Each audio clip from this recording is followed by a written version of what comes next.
You're a good guy. Thank you. But you get here's Ian. What he's trying to say is that you ruined his party. Go ahead, Ian. Yeah, no, at most of the party, for most of the night, he behaved himself, but it was towards the end. He had one too many, and then he first actually started with an anti-Semitic rant. I don't remember. And then what did he say about the Jews? I didn't say anything about the Jews. Don't let him manipulate.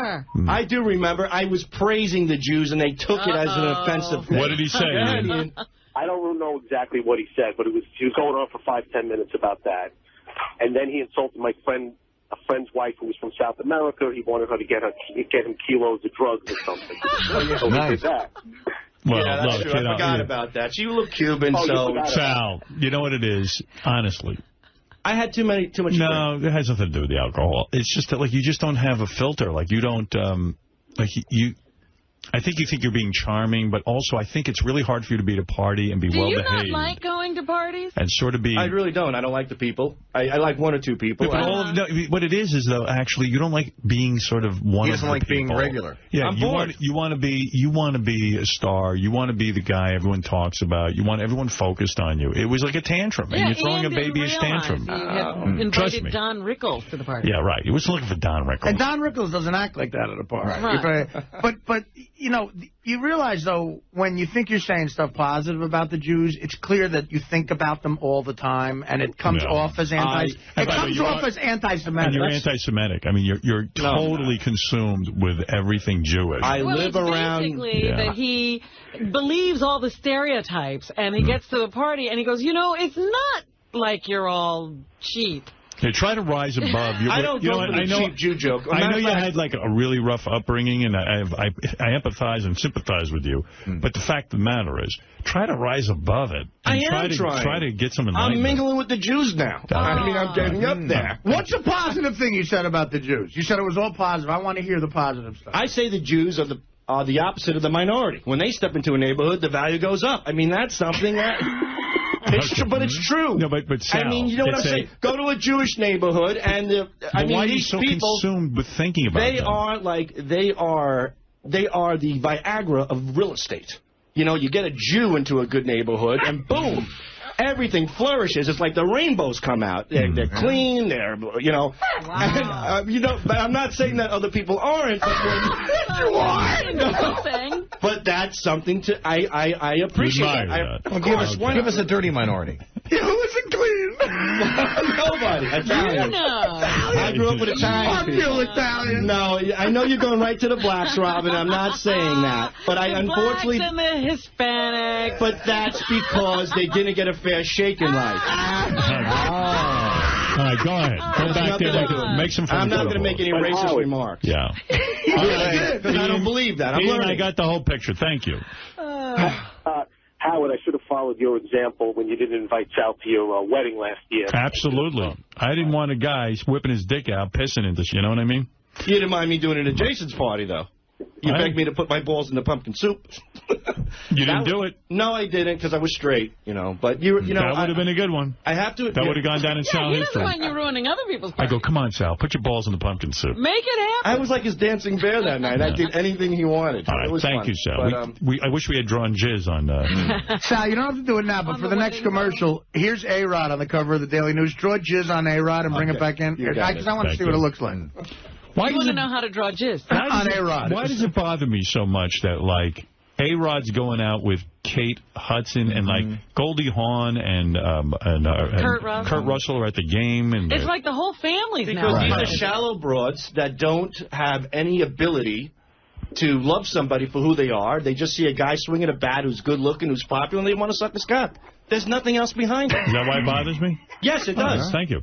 Because well, you know, you have a beautiful wife, so you really don't fall within these circumstances. But there are a lot of hard-working men out there who, you know, that are good guys. That want to be with them? Right, and she would look at them like oh, my God, he's on the train. Ian. Yes, sorry, I'm just getting off the train. Sorry. Oh, my God. Is it a helicopter flying to the train? Leaving the station. That's what I think, Howard. Women are just shallow. They're, you know. There's something about Kate Hudson, that broad. Remember, Howard, you said you thought you could get her? Yeah. She's a little player, that broad. She likes... She likes to hook up with a high-profile guy. Yeah. It's clear now you could have got her, I think so. Yeah, you know. Now I'm starting to see a pattern. And by the way, A-Rod's got a chance to redeem himself. We're probably going to make the playoffs, and let's get some hits in the playoffs. Time to rest. Didn't A-Rod save a game the other night? He did, Howard, but okay, he did. The way. He hit a home run, but it's August. I want October hits from him. Is that the jizz on? Who'd you draw it on? What'd you draw it on? Who's the guy? This is all right. Now he drew it on Texera here. That's supposed to be jizz? It looks like it's just raining from his hair. I know. It's raining. It's lots of loaded. I watch Bukkake videos. That's how I that's how you draw a load? Yeah. All right. Well, thank you. That's terrible. It's a horrible load. All my loads are horrible. Ask my wife. Thank you, Sal. Has she haven't had sex with your wife since the party? No, I haven't. She said, get lost and don't analyze it. But she said, when you go back to therapy, it probably will take us. I'm so embarrassed to go back because I have this guy. He doesn't believe me one bit, but I thought that I really was excelling and I was doing well. I thought I was like one of those, like somebody that he was proud to say, hey, I'm transforming this. And now I got to go back and tell him all this. So I feel like you're embarrassed. I'm embarrassed to face my therapist. I love that Sal, I know you're not a sports fan, but Sal thought Mark Texera was A-Rod. Right, he doesn't even know A-Rod. They're all the same. They're all tall, Spanish, and rich. Spanish. And rich. God bless them. Sal, go home. All right. I mean it. Go your lucky Laura's a good sport.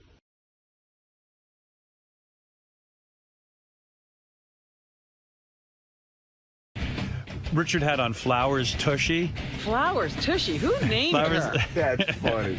Flowers Tushy, the porn star. She's very hardcore. She's a female squirter. He had her on. And Sal smelled her vagina and then disappeared for a half an hour. The speculation is that Sal had to jerk off. Oh, my God. Yeah. Because he was smelling a vagina. That's pretty intense. He's got it pretty bad. Yeah. So anyway, Flowers Tushy was on inside the porn actor's studio. That's where Richard pretends to be James Lipton. And it's pretty funny. I'll play you some clips. Why not? All right. Here's Flowers Tushy explaining squirting. Which, don't you think, is this some chick peeing? They say it's not. No. Do you agree with some scientific researchers that female ejaculate originates from the Skene's gland? I do agree with that, yes. Yes, because it expels from the urethra. So, there's a lot of speculation as to whether or not it's urine because it comes out from the urethral hole. So, but I'm, when men ejaculate, it comes out of your urethral hole too, so. Is that what that thing is called, the urethral hole? Well, I'm sure there's another term for the opening, but it is your urethra, yeah. That's disgusting. Oh, everything about that makes me sick. This is just sickening. I mean, and she makes a point that, you guys are coming out of the same hole. Yeah. So for them to say that it's urine, I mean, mine's always clear. Sometimes it's a little milky white, and it dries quickly. It tastes sweet, so I'm pretty sure it's not urine because my pee is pretty yellow and stanky. Well, on the subject of urine, I personally believe that squirt juice is tears from heaven. Aww. Some people debate that beautiful squirt juice is actually urine. What would you say to those stupid pieces of shit? You know what? I don't really argue with people. I just say, if it is urine and that's what you believe, that's fine. Believe that. But it feels good to me. I get off it. Men seem to love it. Like men are very visual, and to see a woman actually come, I think, that you're doing your job. I think it's disgusting. I do too. Yeah, I mean, I don't want any part of that. You guys aren't men, obviously. No, we're not. We like it the old-fashioned way. Right? So for those who aren't believers, Girls squirting stuff out is very guy-like. That's almost like a penis. Yeah. sorry that nobody's ever squirted on you, or you couldn't make a girl squirt. I don't know. And I say they're missing hell out with them. All right. Then they played a clip of her from her squirting, but I can't handle it. It makes me want to vomit. Oh, yeah. Oh, yeah.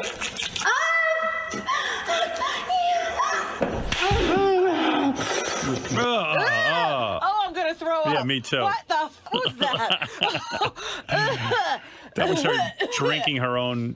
Drinking it? Yeah. Oh, stop. I know. It's sickening. I'm not going to play the rest. Don't worry. I call it nectar from heaven. So then Flowers Tushy comes up, Sal comes up from the audience to smell her. And you could, Sal's voice gets real creepy, and oh, really? Because he's smelling a vagina, and like, you know, to me, like, that wouldn't get me off. He gets off on it. Yeah, yeah, but he likes to see those spitting things. Yeah. He's a weird guy. My pink box. Do you want to smell it? There is a young Italian boy with raccoon eyes and magician goatee in the back row who has requested that he smell your vagina. Yeah. Yes, feel free, my pervy Italian raccoon-eyed student. Okay, let's hear it.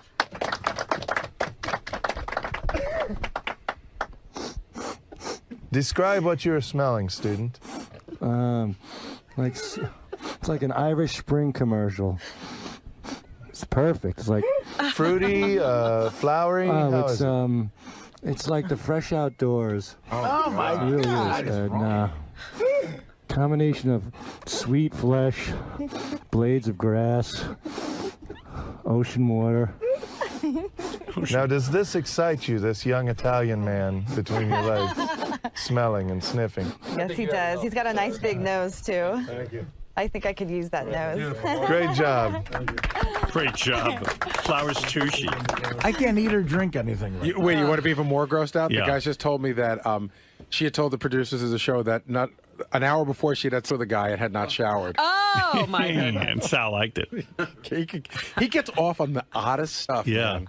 Sal's weird. Sal's latest thing is that he's going around now. He's having he had a tag sale at his house. Oh, no, you're kidding. Because Poor Sal is broke. he's broke. He has no money. But I said, you know what? I know Sal makes a decent living.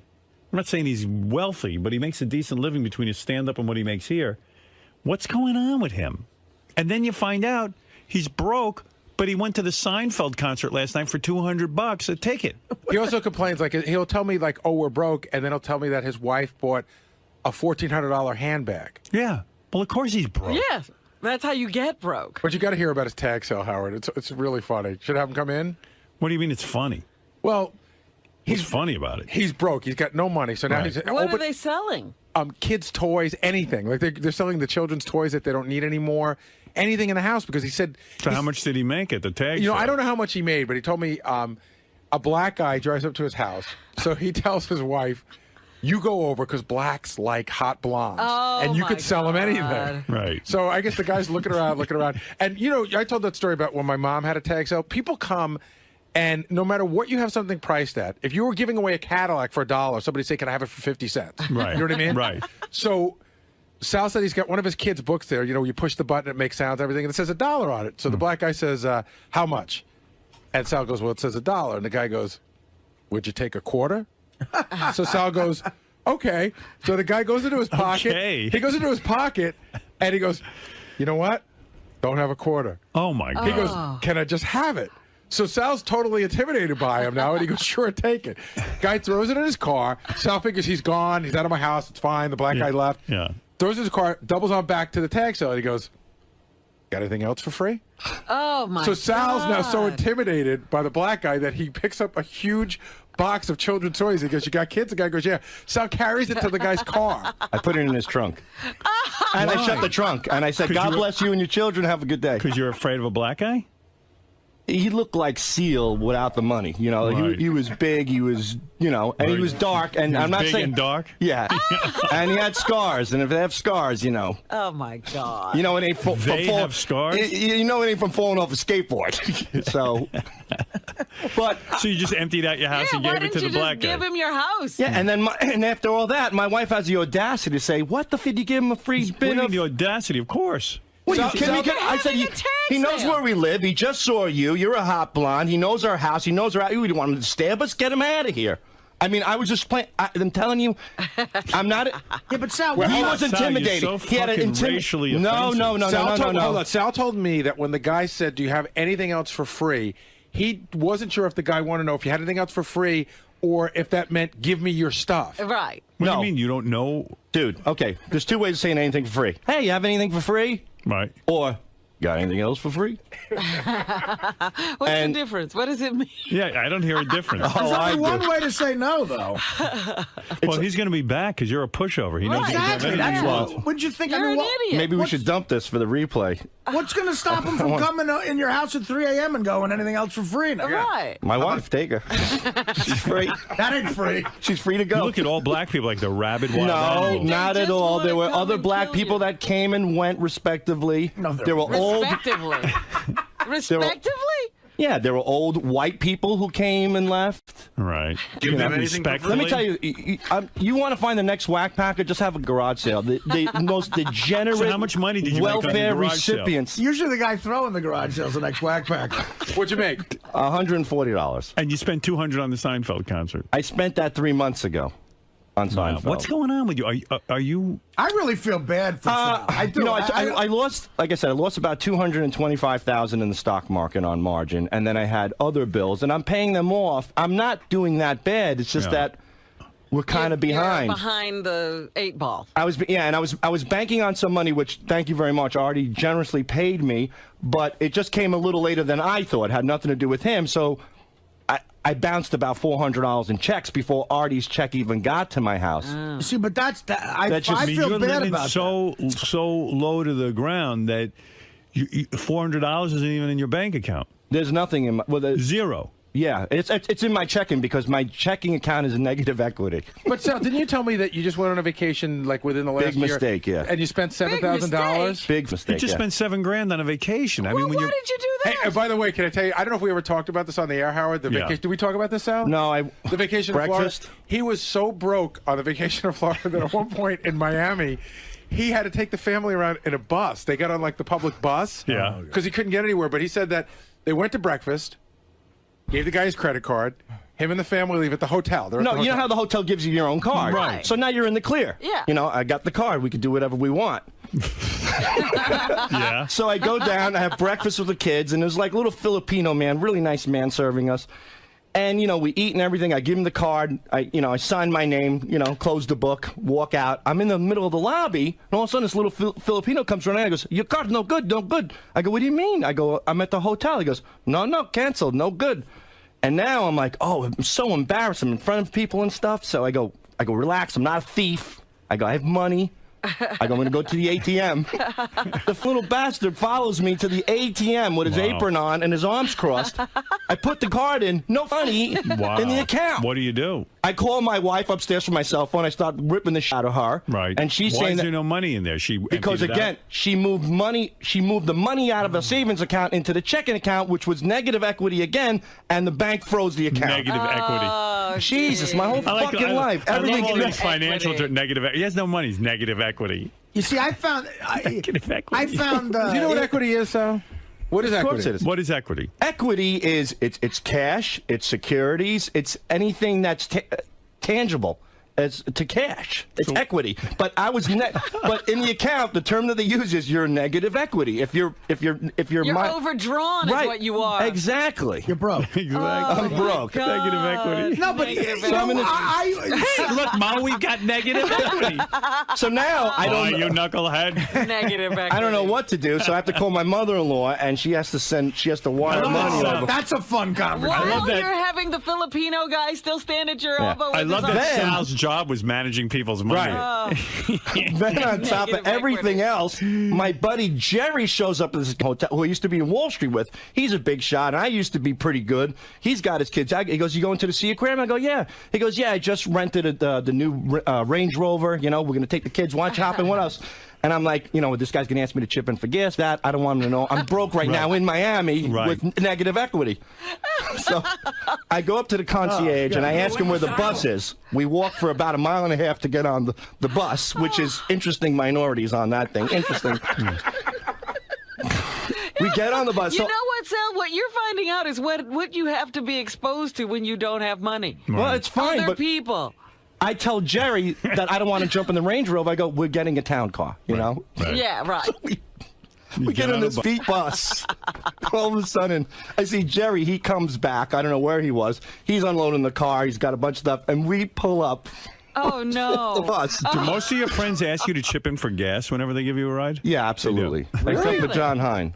You're kidding. Hey, Well, that's work, though, John. You got it. I mean, it's $5 a freaking gallon. You No, got but it. that's to work. But I'm saying when your friend gives you a ride on vacation, he's going to say, "Can you please give me gas money?" I feel obligated to give him something. I see. All right. So you get on the bus, and that's it. I get on the bus, and then, like I said, a whole school or whatever you want to call them of these young, very intimidating-looking Puerto Rican kids get on the bus.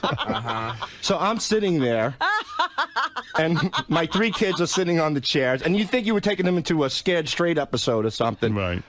And I swear to God, I must have tapped this young Puerto Rican girl's foot, just like that. And she turns around, she goes, "Yo, what the f is up with that?" Now I'm boiling, I'm seething, I'm broke, I got my kids on this bus, and I realize if I say one word, forget it. They're just going to fillet me like a fish right on this bus. I'm going to go home in a body bag, and that was my... So you got yelled at by Puerto Ricans? Wow.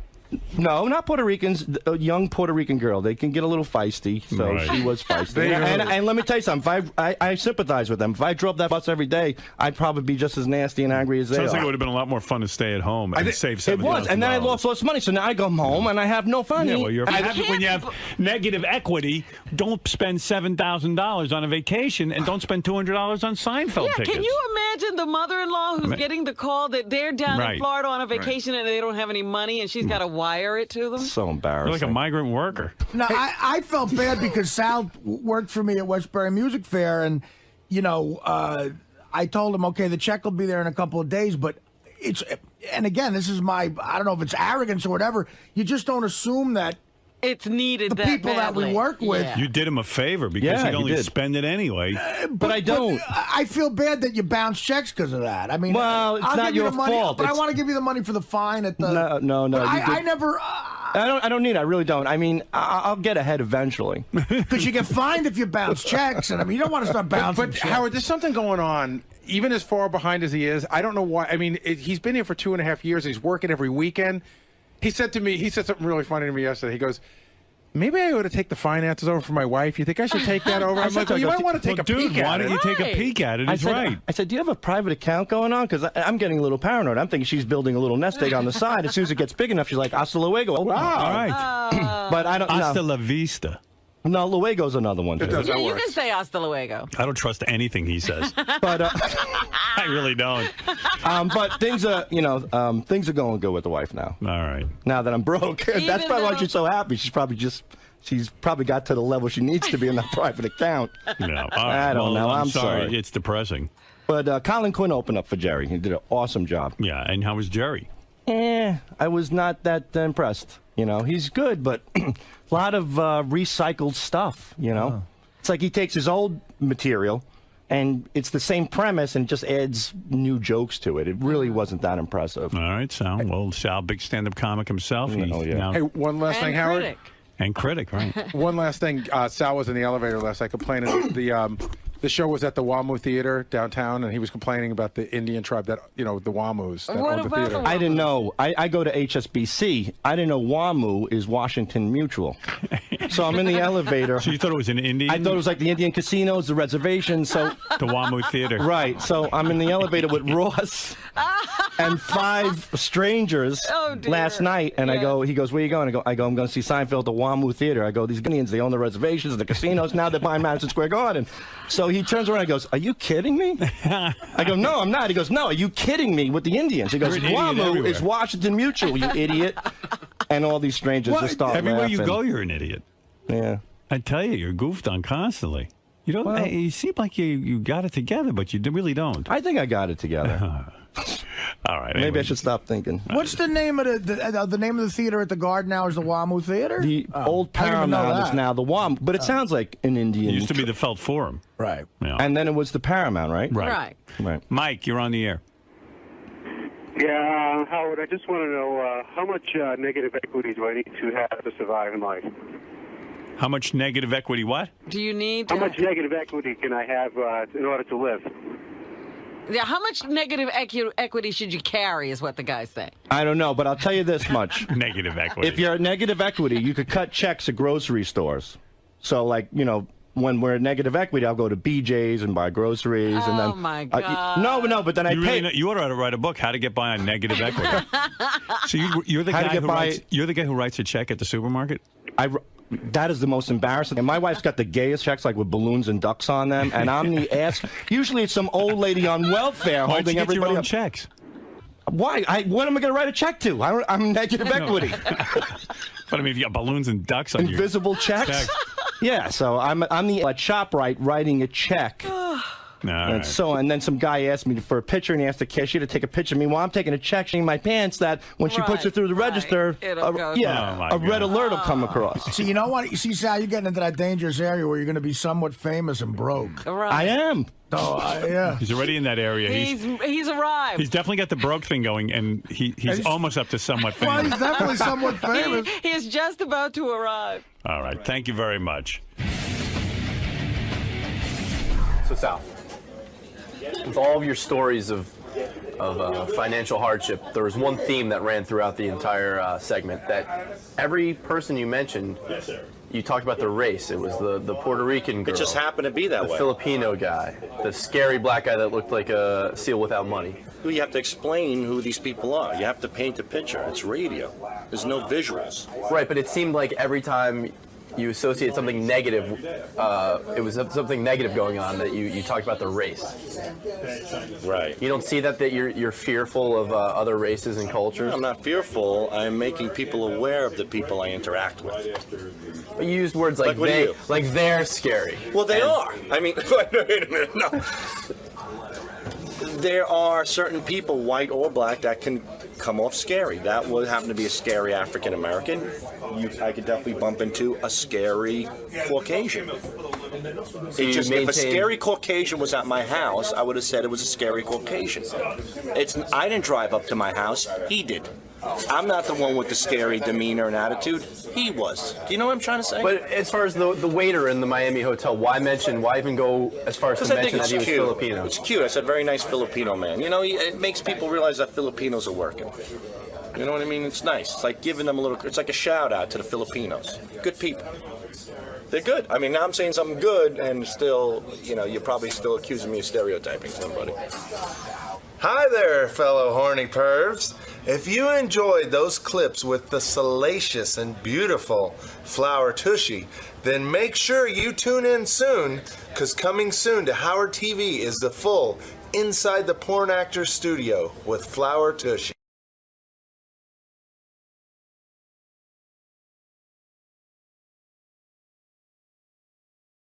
I was out in the kitchen with a broom and a mop.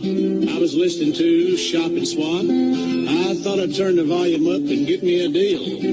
Bart, got a load of wood. Sure burns good. Got a load of wood. Hey, how are you today? Did you have a good weekend? Big day today. Boy, good morning. You're on Swap and Shop. Good morning, Bart. How are you? I'm doing great. How about you? Oh, I'm doing great. Thanks for asking. I was just wondering, who sings that song about you? That's a cute little song there at the beginning. That's Charlie Pitts, the singing barber here in town. Oh, well, you know what? I want my grandson to hear that. Can you just play that again real quick? Well, I can't play it right now, but we'll... I'm just hoping you could play it again real quick. Okay, well, let's see if we can get just a little bit of it here. Bart, need Mustang parts. I got a car.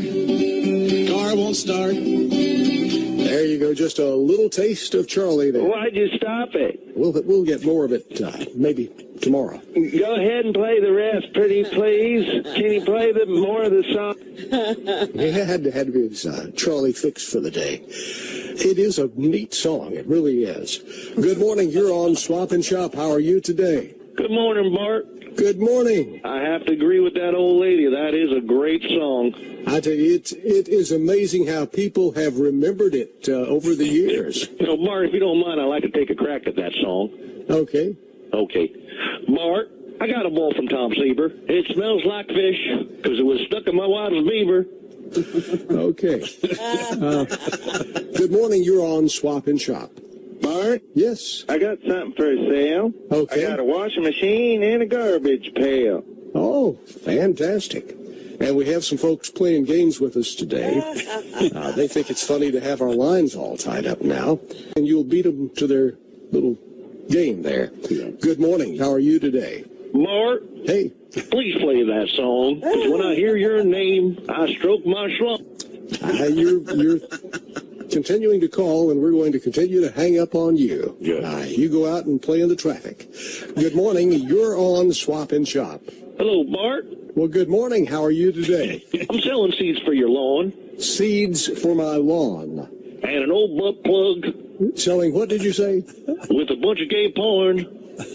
Okay.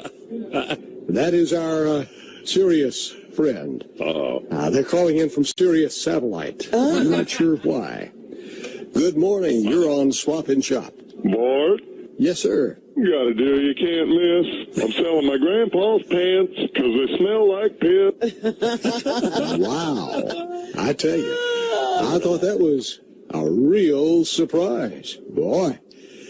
We have time for one more call, and that is you. You're on Swap and Shop. How are you today? Bart, what do you think of this cold? I think it's cold. Absolutely. I got 3 used quilts and 2 black dildos. Wow. That's the same. By the way, we do have your phone number, and we do have some information about you, and a picture of you on the internet, as a matter of fact. So don't call again. And that's going to do it for our program today. We thank you for listening. Hope you have a super rest of the day. Mark, I got 4 ponies. I need to get rid of them. I've had them for sale for about 4 years now. Hello there, Swap and Shop. Can I help you? Great show. I have something for sale? Yes. I have a $25 gift certificate for Tim Hortons Coffee, and I would like $50 for that. Well, who's going to pay $50 for a $25 gift certificate? Well, hopefully there's somebody out there. It's a nice card. It's nice and shiny. It's brand new. Oh, really? I like to make a profit on it. Well, I'm sure you would. All righty, so let's put that up, please, for $50. If you want, I don't care. Would you like to buy it yourself? No. Yeah, well, I think I'd be doing a little bargaining on that one. I don't think I'd be paying full price for it. All righty. Well, thanks a lot for your call. At least you kept me entertained today. Well, I don't understand the entertainment. I'm just looking to make a buck like anybody else. Oh, I don't mind. Listen, okay. You can charge anything you want for anything. If someone's willing to pay it, I'm more than happy to put you on the radio. All righty. Can you read that back to me, please? No. Why's that? Well, I didn't type it down. Oh, well, let's go through that again. No, I don't think so. I think we're going to get on to real people now. Thanks for the call, though. It was entertaining. Bye-bye. As real as they come. Hi there, Swap and Shop. Can I help you today? Oh, hi. Good morning. I got 4 shiny new quarters. Okay, gotcha. And I'm asking $57 for that. Okay, sure. And I was going to take 90, but I'm feeling a little friendly today. Oops, I think we lost that one. Hi there, Swap and Shop. Can I help you? Gallon of gas, $200. Hey, listen, Sal, Richard, whichever one of you are here, I don't mind you calling once in a while, but if you're going to call, at least call with the accent from the place you're calling from. I mean, please, guys. Talking about? Anyway, I'm going to sell a gallon of gas for $200. Put it up. Anyway, thanks a lot for calling. I do appreciate the call. Like I said, I need a good laugh sometimes in the morning, and you're certainly providing me with one. So take it easy, and I hope it's not raining where you are. Hello, Swap and Shop. Can I help you? Yeah, those pole smokers, Richard and Sal, don't you put up with them pranksters. Oh, my God, you guys are good. Most people can't get through that fast, but you guys are just lickety-split. But a lot for calling again. And believe me, they're not going to bother me that much. And if you get a chance, say hi to Howard for us. Thanks a lot. Hello. Bye-bye. Doing your caller 21. You're on radio. You're on the air. Good afternoon. I have 48 to 20 roll top desk, golden oak, and I'm asking $30. And somebody wants it, they can zoom it down. You think so? As they say in the vernacular. All right. And then the number you can reach me at is 76. Okay. Thank you. Good afternoon. You're caller 22. You're on radio. You're on the air. Well, how are you today? I'm doing well. How about you, sir? Good. You sound great. Show's really good. Thank you so much. Hey, listen, just between me and you, I know you're broadcasting on the radio, and you had a fella on before. You just got to be careful. He's talking about, he used the phrase Jew down, and that comes off anti-Semitic, and I don't want us Christians coming off that way. I understand that.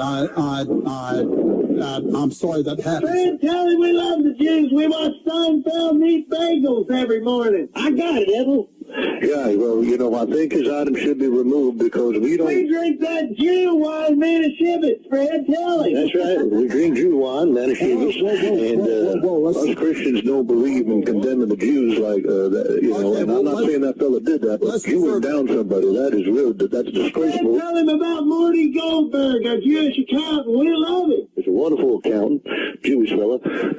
Hey, we're going to reserve that for another time. I'll take a little break here. Back in about 3.5 minutes with more of your phone calls when radio returns. Do we have any calls? And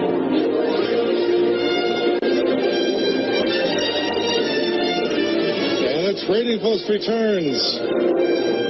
Yes, a Thursday, 9:53, and phone calls. Let's take one. Good morning. You're on the program. Thanks for calling. Hi. Hi. Good morning. God bless. Yeah. Hi, sir. I'm curious, what's the call-in number for the Trading Post? Well, probably the number you used, 05. Is who I call to get into the Trading Post? Oh, yeah. Well, you're actually on the Trading Post right now. Is this the office, or who's on the Trading Post? Well, I'm on the Trading Post, and you're on the Trading Post, but we're like on a 7-second delay.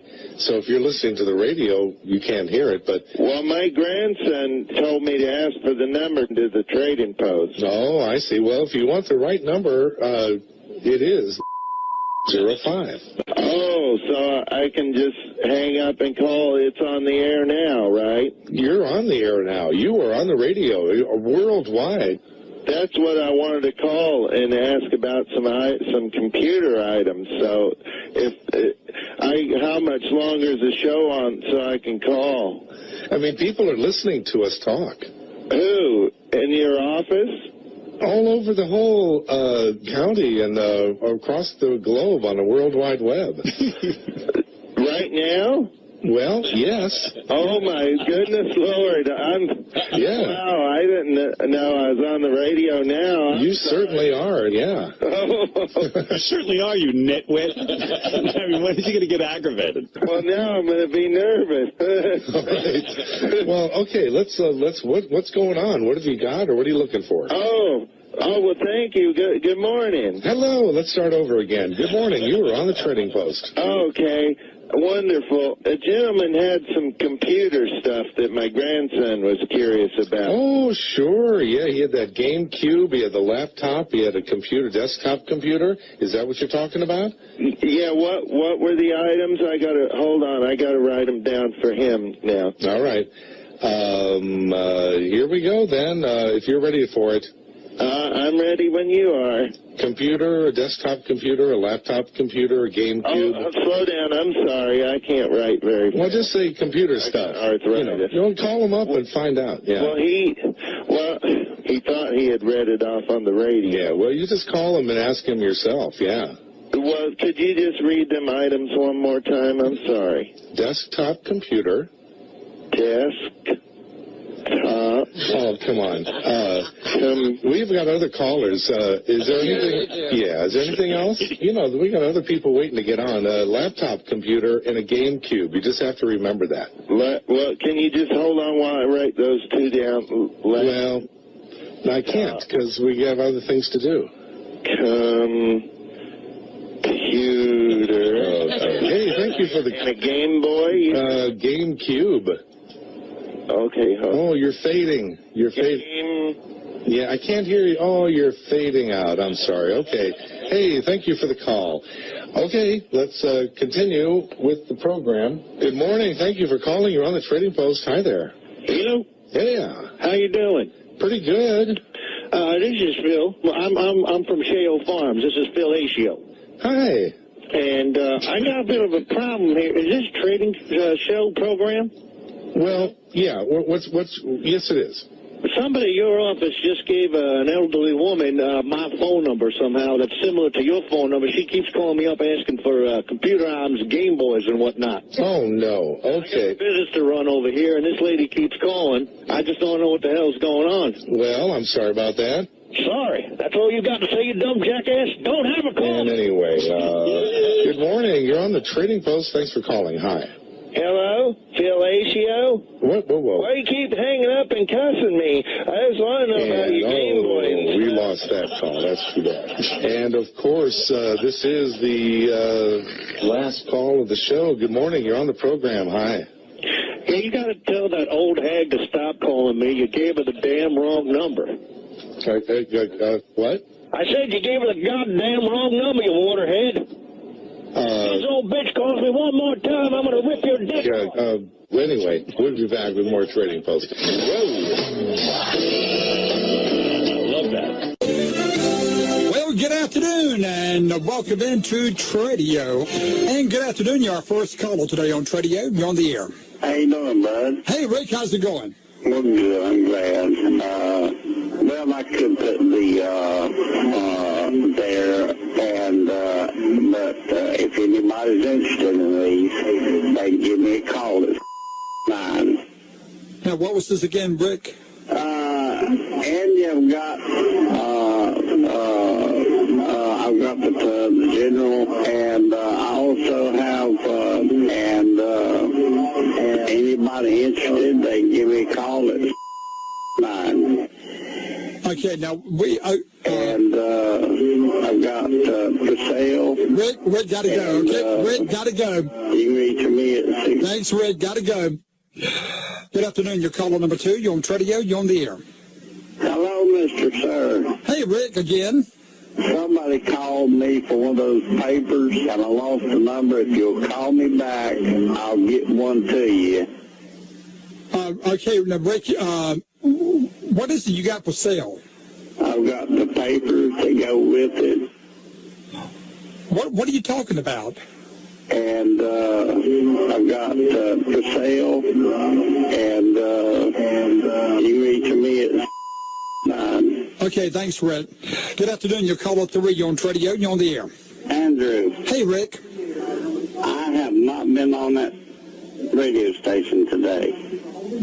I heard somebody calling in, and you was calling them Rick, and I heard them even give my phone number. Okay, it sounded like you though, Rick. I'm sorry. Well, that's all right. No, that's no problem. I would just like everyone who did it come in and admit it to me, but bring an ambulance, because you ain't going to be able to walk out. All right, Rick. I appreciate you calling and letting me know, okay? Okay, bud. All right, take care. Thanks. Good afternoon. You're caller 4. You're on Tradio. You're on the air. Boy, them are fighting around today, aren't they? I'm telling you. How you doing, bud? Doing good. How about you? No, I'm doing all right. Andy. Yeah. And you've got, I've got the General, and I also have, Good afternoon. You're caller 5. You're on Tradio. You're on the air. Andrew. Hey, Rick. How you doing? How you doing, bud? I'm doing great. I would just like everyone who did it come in and admit it to me, but bring an ambulance, because you ain't going to be able to walk out. Okay, let's forget it. It's already done, over and done with, okay? I have not been on that radio station today. No, okay. I believe you. I heard somebody calling in, and you was calling them Rick. We'll say what now? And you've got, I've got the General, and I also have, and anybody. However, I shall return with more of your phone calls when Tradio returns. Welcome back. We've got a couple minutes left with Virginia's Lieutenant Governor Bill Bolling. If you have a question or comment for the Lieutenant Governor, back to the phones. Good morning. You're on the air, Lieutenant Governor. Hello, I'm on hold to speak to the governor, please. Lieutenant Governor Bolling is right here. Oh, what? I'm sorry. I thought I was still on the hotline there. No, you're on the air, sir. Oh, gee, hold on. Actually, my wife has it. Ethel, the governor's on the phone. My wife's she's right. Coming. She's got the question. I apologize. That's okay. We love you, Governor. Jesus Christ, get up the toilet. The governor's waiting for you. I'm Fred. Hold on. Here she comes. Okay. It's the... Christ sake, hurry up. Hold on. Here she... Grab the paper. I got a paper here. Okay, I'll tell you what. Here we go. Here she is. Hold on. Hello? Is he still there? Yes, Ethel. Oh, hi. Good morning. Good morning. Yeah, hi, Governor. I want to ask All right, it's the you. Lieutenant Governor. What's your question? I got it written down here. Dozen eggs, meow mix, Metamucil. Oh, my goodness. I'm sorry. I got the wrong paper. Fred, you gave me the grocery list. You grabbed the wrong paper, you dumbass. I'll tell you what. Will you go ahead and put everything together, and we'll get back to you. Right. The time is 10:30. Americans like to spy on Americans, like to use illegal wiretappings to invade our privacy. Democrats protect the privacy of Americans, because that's what Democrats do. Do you see where I'm going here, folks? What's the mystery with the Democrats' message? Okay. Hello, you're on the air. Hello? Hello. How you doing? I'm doing good. Yourself? Oh, I'm doing great. Love your show. Thank you. Hey, I had a quick question. Sure. Hello? I'm here. What's the question? What's your position on goats? Oh, my goodness. See, that's what we got to get beyond, folks. I dreamed I was there in hillbilly heaven. Oh, boy, that's a good one, too, by the late, great Tex Ritter. Hillbilly Heaven. Man, that was a good one. Good morning, Swap and Shop. Good morning, Jim. How are you? All right. Thank you. I'm here with my wife, Ethel. Hi, Jim. And we just want to say that, we go through the Internet. We've been on Craigslist. We check the classifieds, and we've never found a situation where there's a swap right on the radio. So we're really excited about this. Well, thank you so much for listening. Well, you're very welcome, and we'd like to do some swapping today, if that's okay. All right. We're primarily looking for other couples to swap. Ethel likes African Americans. Yeah. Boy. And good morning, Swap and Shop. Yes, I got a black rooster for sale. A black rooster? Yeah, and my number's 14. All right, thank you. Thank you. Bye now. Good morning, Swap and Shop. I had a quick number to ask for the guy that said he had the rooster for sale. Yes. I'm looking for a black cock. Well, good morning, Swap and Shop. Good morning, Jim. How are you? Doing fine. You okay? I'm a bit confused today. I love your show. I've been listening for quite a while. What exactly is going on today? Is this true that is there a couple swingers swap? Okay. And good morning, Swap and Shop. Good morning. Good morning. As far as music, Boxcar Willie. Oh, yes, I love that Boxcar Willie. We lost him way too early. Yeah, he's a good one. He surely was. Well, thank you so much for the memories. All right, thanks. Okay, bye now. All right. And good morning, Swap and Shop. Yeah, good morning. That feller was just having memories of Boxcar Willie. Yes. Yeah, I'd be interested in that feller putting his Willie in my box, actually, if I can get his number. Ooh. Okay, let's see who we have here. Good morning, Swap and Shop. I'd like to make a good, clean comment if I could. All right. We don't need that on that. You are right. Some people, that shows their stupidity. I don't know why they speak up in short. Well, I mean, that's a good program. It's the best one I've ever heard, and people like that just run it for everybody else. They do, and I appreciate your comments on that. It does show their stupidity, I tell you. But you need to get a caller ID, and people do that right there, just go up and prosecute them. You're right there. Exactly. Well. But anyway, thanks for the call. Good morning, Swap and Shop. Well, good morning, Jim. How are you? Doing okay. Yourself? Good. This is Lester Green. It's a pleasure to be on the show. I'm looking to swap my big black penis with that couple that called in so they can give me a call. I appreciate it. I didn't know you guys swap couples. But, and that's going to be our last call. Good day, everyone. I dreamed I was there.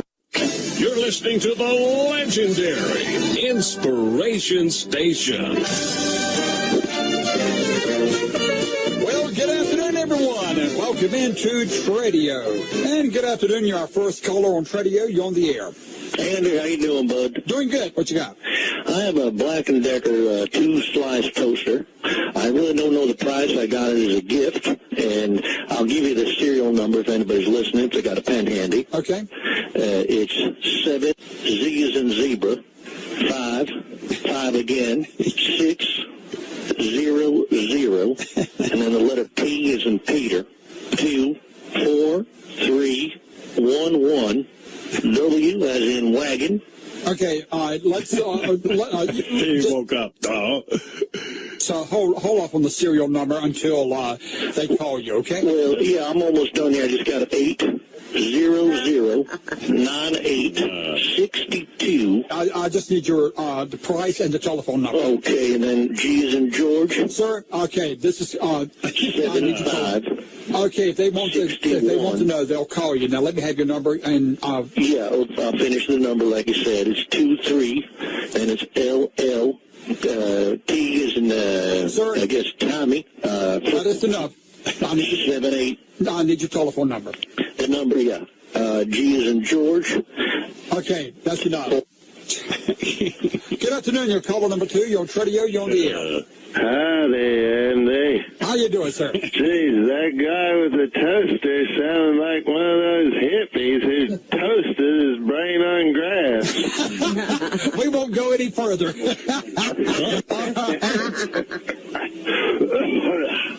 Well, enough of this tomfoolery, Andy. What was the serial number for the toaster he had? I got the 7 and the G for Gerald and the 9s and 4 10 10. And it's over. Show's over. I'm going to take a little break here. Back in about 3.5 minutes when Tradio returns.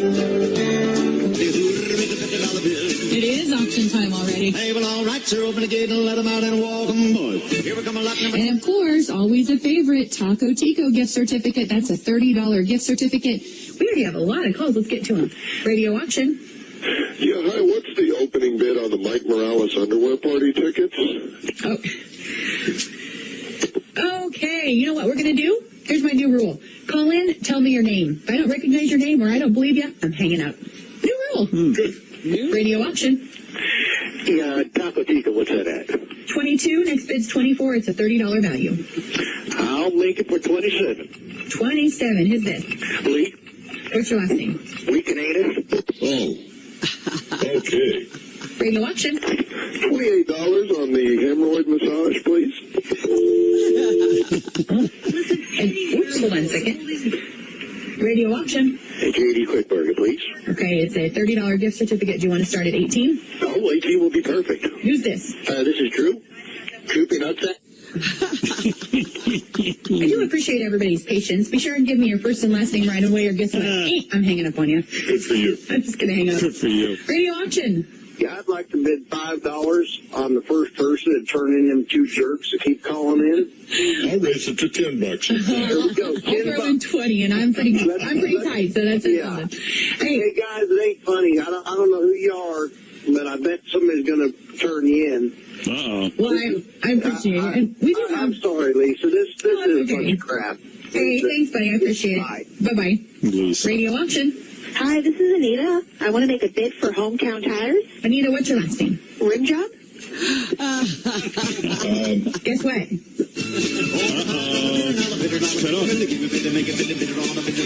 With the trivia question for today, what popular term was invented by comedian Rodney Dangerfield in a 1968 joke about his dad? Let's just go to the phones and see who might know. Hello, trivia. You're going to wind up taking a nice drink. No, it's not right. Whatever, dude. Trivia. Let it feel good. Go ahead and now. Trivia. Redheaded stepchild? No, that's not right. Who knows? Invented this term in a joke he told in 1968. Trivia. Maslow Gerziewicz? No, that's not right. That was Evil Dave. Should have put my brain in gear before opening mouth. Hello, trivia. Musculature. No, it's not right. Hello, trivia.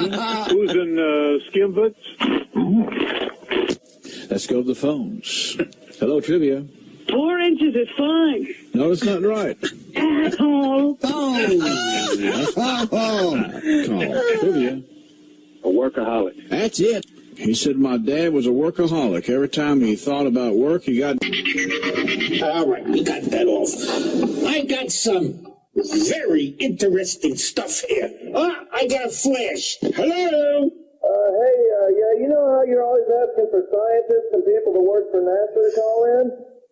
Yeah. Well, I actually worked for NASA for 3 years. 97 to the year 2000. Oh, yeah? Yeah, but I got kicked out because they caught me the moon rock. Thank you very much, sir. Thank you. Thank you. Oh, I got to close, but screwing a moon rock. I'm telling you, my audience, it's following me. I can't take it. All right, now what do I got for you here? All right, I'll pick it up. All right, how are you? Harvey, how you doing? I don't know. I'll find out. Tell me. Hey, I'm a scientist. I work in near Manhattan. All right. I got a slight problem. I got my cock stuck in a beaker.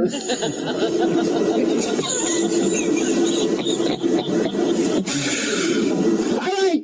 What is it about this show here? This show is scientific. I want doctors.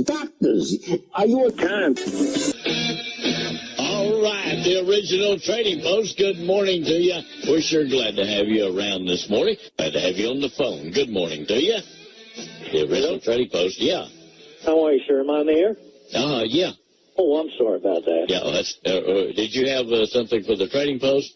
Unfortunately, I do. I'm on Medicaid and Social Security, and my wife Ethel just came down with a bout of colitis, and we're having some problems, and I'm going to have to depart with an antique Japanese vase I'd like to put up for sale. Okay. And it's a wonderful vase. It's called the Meiji vase. It's very decorative. It's roughly valued at roughly $1,400, and we do have an inscription on it that came from the artist. Oh, can you hold on a second? Can I grab this vase? Well, okay, go ahead. Yeah. Ethel, can you grab the Japanese vase off the mantel, please? Yeah, he's got an antique. All right, Fred, I got a little bit of preparation H on my fingers. Just wipe it on the counter and bring it over. Okay, we just got a few more seconds. Yes, sir. We got a few more seconds here, so. Okay, let me just, here's the bigger. All right, here it is. Whoa, fiddlestick. What, you dropped the goddamn Hey, well, uh-oh. I don't know what that was about, okay? I don't know what that was about. But anyway... I guess we had to take care of that right there. I'm sorry about that. But anyway, good morning to you, the original Trading Post. Good morning. How are you doing today? All right. You? I'm doing okay. I just wanted to call and sincerely apologize for the gentleman that was cursing a little bit. That was my husband, and he was upset that I dropped our vase. We've had it in our family since World War II. My grandfather brought it back from Japan, and I can't believe I dropped it like that. And I'm just hoping maybe somebody out there has some kind of vase glue or something, and I'm going to need some bandages because he beats me. You're damn right I'm going to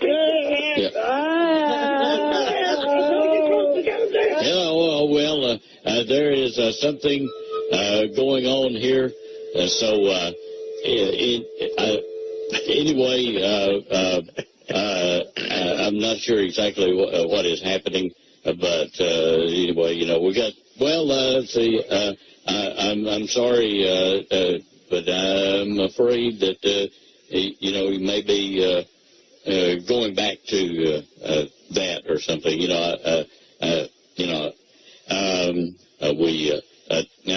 We just can't take there's no excuse for that on any radio station, and on top of all that, like I said, there's no excuse, but also, this is a Christian radio station, and it's even less of an excuse, I guess, for that, but we do apologize for anything like that should not be happening on a Christian radio station. And remember, God first. Bye. Imitated and never duplicated. You're listening to the original Trading Post. And we are back on the Swap Shop. You're on the air. Good morning. Good morning. Oh, I'm finally glad I got through to Health Talk Radio, Frog Dog. My name's Ronnie Mund. I'm 82 years old. So I wanted to ask you, your medical advice. I suffer tremendously from rectal itch. Yeah, well, we don't do suggestions or things like that medically. Well, this is Health Talk Radio with Frog Dog and Stinky Pits, is that right? Well, it's the talk radio, but we're on the Swap Shop portion of it. Oh, well, Frog Dog gave this number out, Health Talk. Yeah. I don't have any insurance anymore. Gotta go. That gosh darn Obama's taking them. Gotta go, so I'm sorry about that. Do that. You're on the air. Hi, how are you today? Fine. I'm calling about loose bowels. Hell, I don't know who this joker is, but he needs to find something else to do with his spare time. Good morning, you're on Swap Shop. Good morning. Yes. What in tarnation's going on today? There's somebody that always likes to have a little fun, I guess. Got nothing to do on this holiday, and gosh darn idiots. Likes to see himself, or likes to hear himself talk, probably. Well, there's children listening to this stuff. I know it. And there's some good Christians like myself listening as well. Right. Anyway, I took a whiz this morning and a cockroach came out of my dick hole. Oh, goodness. I don't know. We got some weird people. Maybe we're going to have to get caller ID or something. Get on the air. Good morning. Yes. Yeah, hi, my philosophy. Yeah. Sorry you got a problem. In fact, you got more than that. You got a bad problem. You're on the air. Hi, how are you? Well, I'm doing fine. Well, I got a tiller for sale, but I want to tell you real quick, too, I think those health calls you're getting, they're not pranksters. I'm watching here a TV show that's got your number up for a show called Health Talk with Frog Dog and Stinky Pit. Well, it's not us. Well, yeah, but I think people are calling you by accident thinking it's this show. What's your phone number? Yeah. Yeah. Well, do you know how to fix loose bowels? No, I sure don't. And as we said, this is not a medical show. It's not a video fun show or something like that. Got less things to do with their minds. Up shop, you're on the air. Hey, cuz, you're doing a good job. Good job. I got to tell you, I went on the internet myself, and it's true, Larry, your number is out there as a medical program. Yeah, but like I say, the people are, if they're listening, they know this is a swap shop. It's not a medical program. All right, well, we need to let the people know because my asshole's itching. Well, that's what I'm trying to do. And people like you that causes a lot of problems, and if we can get a trace on your number, you can be in a lot of trouble. You're on the air. I pipped on me. Good. And we're going to take a break with that, and we'll be back after these commercial breaks. Former WWE diva Tiffany was supposed to wrestle out on the West Coast against cheerleader Melissa, and there's been some speculation that she may show up in TNA,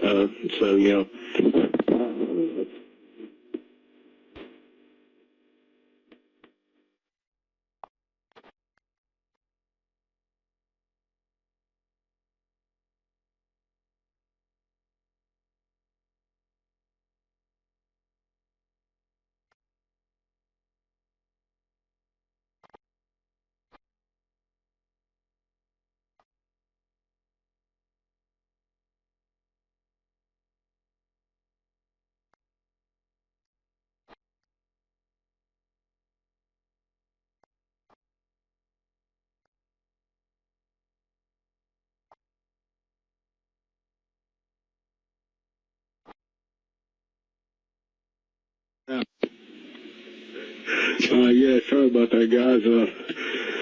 I don't know what to say about that, except thanks for your unwanted comment. The stuff I think should be really, as far as the things we go forward. Excuse me, I missed what you said. I just think, with the way things are kind of going, man, I think it should be to kind of see how. We got one more caller we're going to try. This is the real deal. Hey, how you doing, guys? What was up with that buffoon talking about that goblin nonsense, idiot? Yeah, I couldn't agree with you more, man. So, what kind of interesting stuff do you have going on today? You know, I'm a big fan of the classic wrestlers, and I wanted to ask you, whatever happened to the tag team duo, John the Boy Toucher Hine and Gary the Sleeper Delabate? What happened to those two? Trip, do you have any knowledge of these guys? Because it's a little bit these guys had a great move. Gary would jump into the ring and take a nap while he was supposed to be doing his job wrestling. And then John the Boy Toucher Hine would run into the audience and start groping all little boys, grabbing their penises and whatnot until the cops came. It seems like we lost that caller. You didn't lose him. But, Trip, man, yeah, I'm not sure what's up with these callers today, man. I think these wrestling fans have lost their mind this morning. Racial profiling or ethnic profiling. If someone looks a certain way, then that would be reasonable enough suspicion to detain them, and that's the main concern. You are watching Caribbean Classroom. Yes, caller, good evening and welcome to Caribbean Classroom. What's your question or your comment, please? Yes, hi. Thanks for having me on your show. You just mentioned racial profiling, and unfortunately, I was recently the victim of being racially profiled. I am a very light-skinned African-American man, and I was at a department store in Brooklyn, and I'm not usually racially profiled because I'm so light-skinned, but I'm also a bicyclist, and I had my bicycle shorts on, and they knew I was African-American because they could see my huge 19-inch veiny black purple-headed mule pecker, and they started following me around and started tugging at my Johnson to get me out of the store, my huge 19-inch Johnson. I got another Johnson for you. Meet me after the show. Pick up the caller ID for me, please. Pick up the caller ID. He's going to go looking for it. Anyway. So if you're in a department store and you're being followed, I mean, don't entertain that. But a good tactic is to say... No, don't entertain that. This is somebody who has nothing to do. Okay. And we're providing entertainment for him. So he figure, well, this is where he has to come in with that. No, let's go back to we have... I'm sorry, you wanted to say something. No. Do I have a call? Yes, I got a call. Hold on. Let's take this phone call. Yes, caller. Good evening, and welcome to Caribbean Classroom. Yes, hello. First of all, I want to say thank you for hanging up on that disgusting pig with that big purple Johnson. That wasn't necessary. And secondly, let's get back to the subject here of racial profiling. Okay. And speaking of racial profiling, can you turn to the camera so I can see your profile? Because I just poured some Caribbean jerk sauce all over my crotch, and I'm jacking my cock off to you like a man. All right, cut him off. One time is too many. All right. Partner, go someplace else and play with yourself. Go in the bathroom, get a piece of soap, and play with yourself in the bathroom. I mean, we're trying to do a show here and inform people about serious matters, not you trying to joke off on the television. Come on, what's the matter with you? You have nothing better to do? All right. But anyway, let's stay focused. You have another call? Yeah, bring it in, please. Good evening, caller. Welcome to Caribbean Classroom. Your question or your comment, please. I'm sorry, you caught me at a bad time. The phone cord's wrapped around my African-American mule pecker. All right, knock him out too. He's in the same club. All right. You have another one? Are you there? Hi, piss on me, please. Okay. Keep the caller ID thing going and just keep the numbers registered. But it's crazy. What am I supposed to do? Real question. This is real situation. Real situation. Yes. What do I do? Thank you for watching. Adios, amigos. Good night. Do we have any calls? Hello? Good afternoon. How are you? Oh, just well. And you? Very good. My father happens to be Jewish, and my mother is African-American. Oh, wonderful. You're the perfect caller. Well, that's why I decided to call in. Great. Jennifer, this sounds like you're down your alley. Okay, hold on. Let me put my mom on, okay? Okay. Mom, can you take the phone and speak about this? Oh, we didn't know Mom was in the house. Let's let Mom speak. Express a problem. Hello? Hello? Who's this? What's the problem?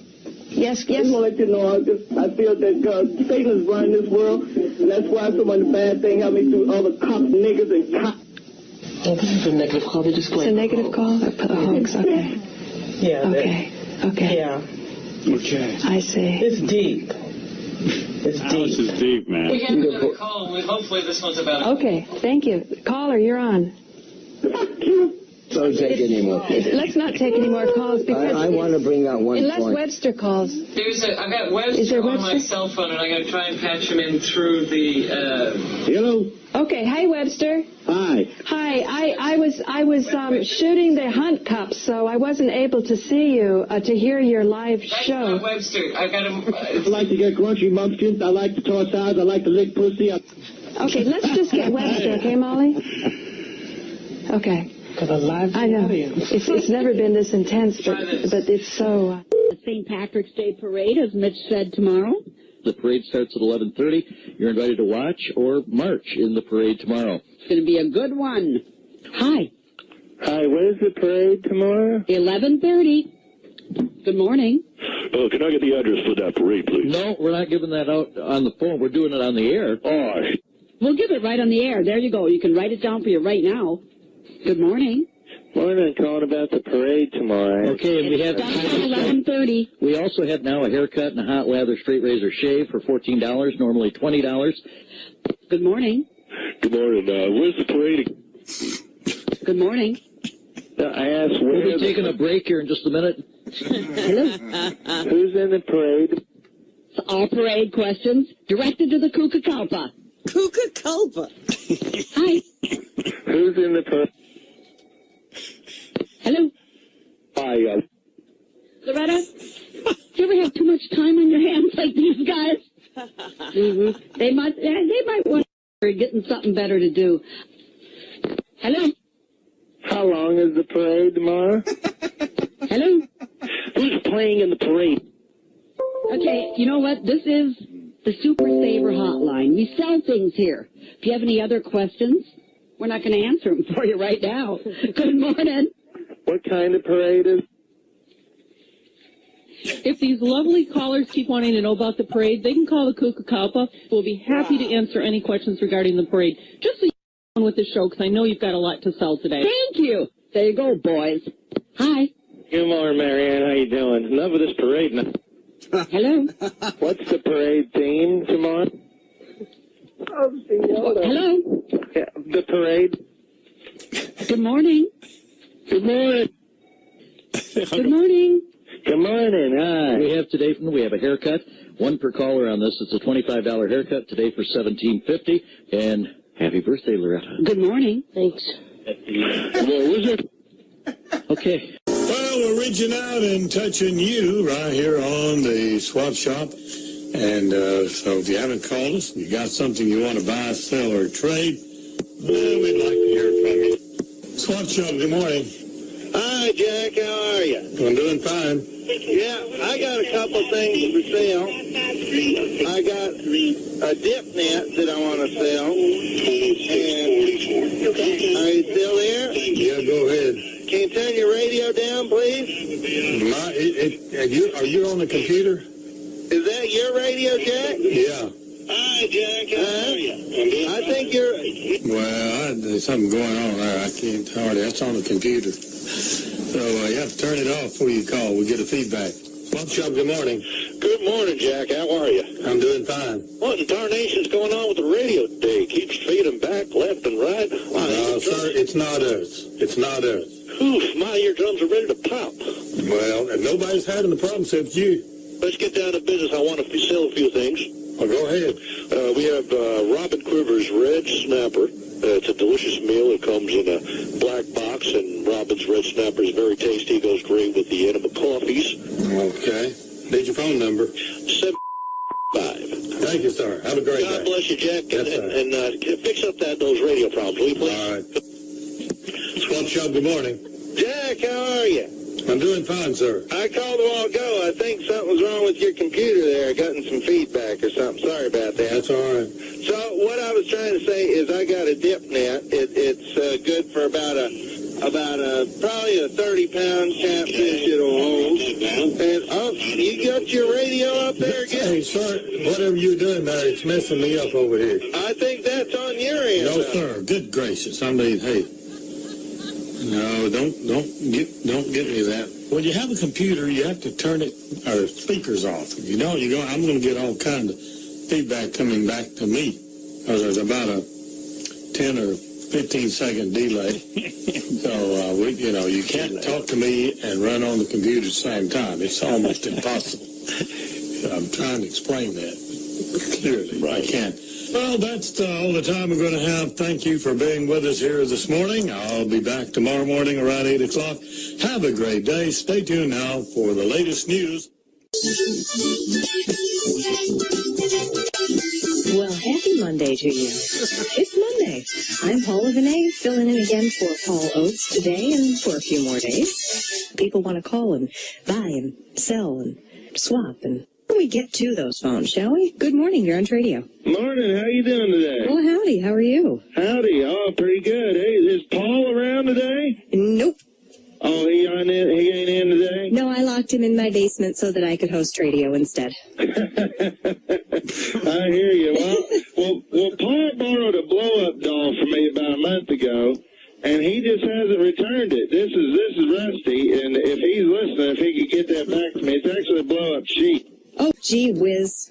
All right, deep breath, everybody. Back to the phones. Good morning, you're on radio. Yo, you know who that was? I don't care. You know that crazy guy was part of Howard Stern's show. That was Richard Christie. Oh, beautiful. I know. Small town. Coming to the small town. All right. What a maniac. Right on. Later. Oh, very interesting, very interesting. This feels like a good time to give away some tickets for breakfast. All right, let's see. What am I going to ask you about breakfast? I don't know. What do you prefer, bacon or sausage? There, that's your breakfast question this morning. What your favorite breakfast meat is? Do you like ham, bacon, sausage? So give me a call if you would like the tickets. Back to the phones. Good morning. You're on radio. Good morning, Paul. How are you today? I am okay. How are you? Very, very good. Thank you very much. Keep an eye out for those pesky fellas. They tried to call Paul last week as well. Those two perverted creeps from the Stern show. Yeah, I heard about it. You know, it's a darn shame because this is a good show. I do, by the way, big fan of breakfast. Am I eligible for the breakfast contest? Do you live here? Yes, I do. My favorite breakfast is sausage. Okay. I love the sausage. I suck on it and ooh. I had a feeling. I just had a feeling. I'm Paula Vinay, again filling in for the vacationing Paul Oates. Good morning, you're on radio. Paul, how are you? Good morning, how are you? Hi, what are you up to, Paul? How was your weekend? Paul?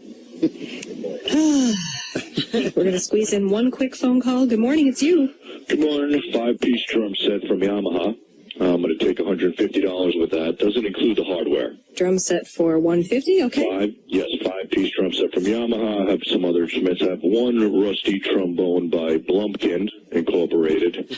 A Cleveland steam record by... And that's going to do it for Tradio today. Thank you for listening. All right. And we'll be back with more of your phone calls tomorrow. Good morning, Tampa Bay. It's Coach Cook, and we're back. And we made a little switch, a break. David's in the room. He's going to be here through the rest of the show, which we're going to be talking about commercial real estate and investing in that area. Here we go. Rusty in Tampa. Hey, fellas. How you doing today? Good morning to you. Good morning. Good morning. I'm actually watching you right now on the webcam. Where are you? Are you in Tampa? You a couple of handsome fellas there. Now, can you wave the one that's talking so I can see you? This is Coach Cook right here. Can you wave on the webcam there? Yeah, we're here. We're here. You'll see it in about 7 seconds, though. Oh, you got a little bit of a delay on the webcam? Yeah, and what's on your mind today?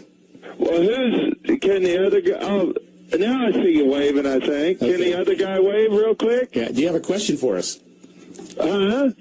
What's your question for the coach? Hold on. I was just watching the webcam. How you doing, Coach? Yeah, you want to turn that... put your radio off while you're on the phone.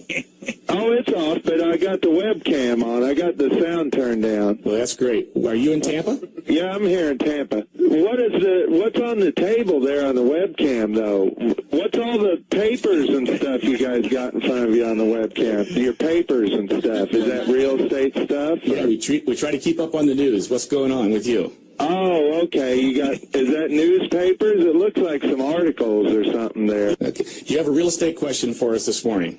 I was wondering, I have an acceleration clause on an adjustable rate mortgage with an adjustment date of an amortization schedule with an annual percentage rate of 10% and the appraised value on an assumable mortgage with a balloon mortgage and balloon payment, So does that mean bankruptcy bill of sale with biweekly mortgage and on a bridge loan with a buy-down call option and a cash-out refinance, a certificate of deposit. Yeah, I think the cell dropped out. So he'll have to come back with a little stronger cell phone. I'm not sure what's going on out there. We'll be right back after. Your take on messaging someone that you like. Hello? Hi, how are you ladies doing today? Good. I see that you're from Florida originally. Yes, how are you doing? God bless. Okay, so what's your story? Well, the first caller, and I know you don't want to delve on this too much, but he touched on interracial dating. Yes. I'm in an interspecies relationship right now. I'm a squirrel. I will take your phone number down and post it on the internet if you call back with some stupid story, okay? I am serious about this. We do have call ID here, so if you're looking to prank, the joke is really on you, frankly. So, you're online. Hello? Yes. Hey, how are you doing? Good. Hey, I know you're talking about dating and stuff, but let me ask you, are you guys Chinese? I am. Okay, good. Maybe you can help me out with this. Sure. For the 4th of July, I was shooting Roman candles out of my wife's pussy. Oh, I have your cell phone number. You are such an idiot. I already stated that if you make prank calls, I will publish your number. No, you aren't. Sorry that you have to deal with all these prank calls. Next call after that. Welcome to Community Cop. Hi, fellas. How y'all? All right, where you calling from? I'm calling from Manhattan. Happy Martin Luther King Day. Likewise. Statement or comment? I had a comment. Actually, it was kind of a question. Okay. I was wondering, how many of you guys have fucked a fat white chick? Okay. Next caller. Welcome to Community Cop. Next caller. Welcome to Community Cop. That's part of the problem right there. Next caller. Yeah, the Bible says don't answer fool according to his folly. Next caller. Welcome to Community Cop. Where you calling from? Hello. Yes, we can. Where you calling from? I'm calling from Harlem. Okay, welcome. Quick statement or question? Yeah, I actually got a problem. I had a deer tick crawling. All right, next caller. Welcome to Community Cop. Next caller. Welcome to Community Cop. Tell me where you're calling from. Hello there, motherfucker. This is Leroy Jackson from the Bronx, and Next caller. Welcome to Community Cop. Where you calling from? Yeah, Salah, brother. I'm calling from the Bronx. Okay, welcome. And I don't know who these fools be keep calling you and keep pranking your ass, but you guys are doing all right. Well, thank you. What's your question or your comment? Word. I know there's a lot of you brothers sitting around there tonight. My question is, which one of you got the biggest black cock? Yeah, I knew. Okay, thank you for that call. I want to address that very quickly. I think it's almost insulting. Well, it's not almost insulting. It is insulting. Next caller. Hello. Yeah, welcome. Where you calling from? Hi, I'm calling from West Harlem. How are you doing? Welcome. Fine. Question or comment? Deer tick crawled into my dick hole. Remember, never answer a fool according to his folly. Just let those fools make the comments and come on and say their foolishness, and we just dismiss them and move on. Okay. Live again. All right. What do they say that? Shake them around, whack them on the mattress or the floor, and watch your pillows come back to life. How's that? All right. In the meantime, let's go to the phones. Good morning. You're on the Swap Shop. Good morning, Ron. It's Eileen. Hi, Eileen. How are you?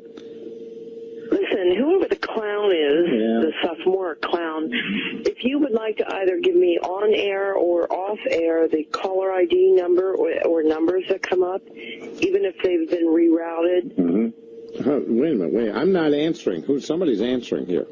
I can hear you. I'm going to turn that off. That's not even a legitimate call.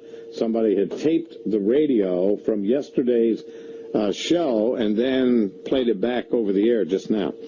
Oh, you think you're clever, right? Think you're clever. Not so, I guess. All right, back once again. Good morning. You're on the Swap Shop. Anytime that happens again.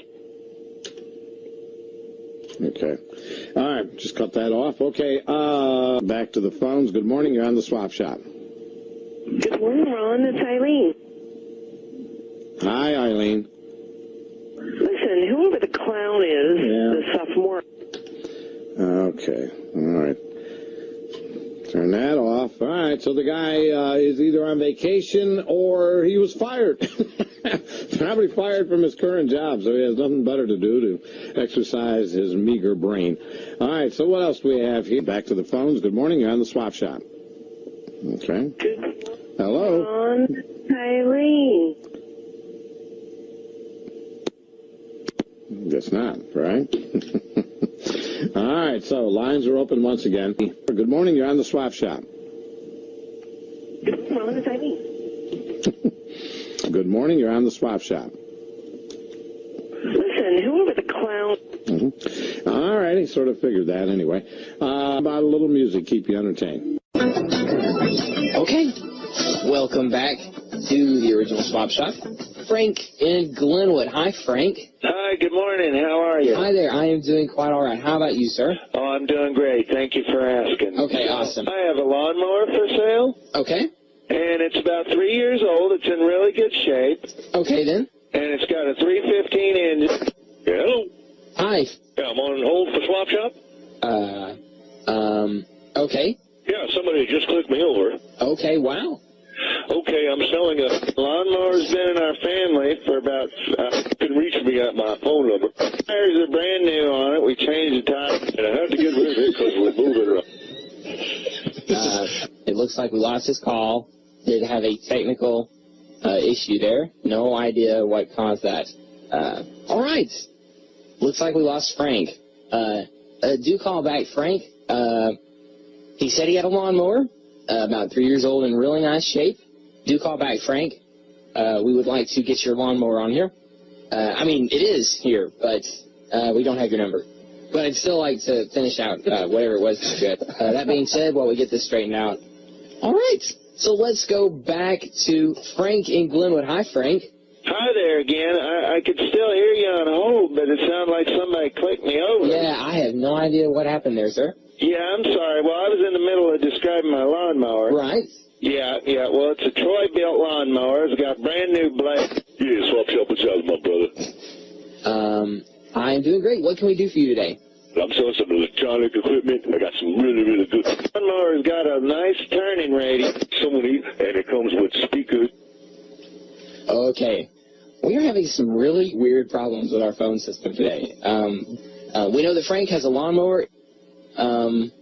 Yes. So Frank wants to sell that. See what I mean? For 3 minutes. I'll get your number here in just a second, but let's go to another caller, all right? How about Jerry in Piercy? Hi there, Jerry. Hey, cuz, how you doing today? Hey, I am fantastic. What can we do for you on the swap shop, sir? I tell you, cuz, it sounds like you need a telephone repairman today. Yes, we do. I have no idea what's causing this, but what can we do for you? Thank you, cuz. I'm selling a tractor. Okay. It's about 6 years of age and is very good. Hello, Governor. I got a teapot for sale. I just moved here from England. Comes with a rake, great for raking up leaves. It holds about 4 glasses of nice tea, and it comes with a crumpet bowl. Sure, when you do call us after 7 p.m. Well, oh wait, nope, I'm not going to do that. We're going into a break. Nope, not going to do it. Here we go. Here is Sal's latest creation called COVID Pizza. Pizza. Yeah, hi. I'd like to place an order, please. Yeah. But here's the thing. I'm like very, very paranoid about this whole corona thing. You know, people are dying left and right, and yeah, don't worry about it. Our pizza's very good. We take every precaution here. We all wear masks. We social distance, so nothing to worry about. Okay, so let me ask you this. You're on the phone right now. Are you wearing a mask? I'm wearing a mask. Of course I'm wearing a mask. Oh, yeah, I know, but you don't sound like you're wearing a mask. What does it sound like to wear a mask? Okay, I got you. Now, are you wearing gloves, too? What are you getting? What's your order? If you don't, would you mind just wearing gloves when you make the pizza, please? You want me to wear gloves? We got gloves.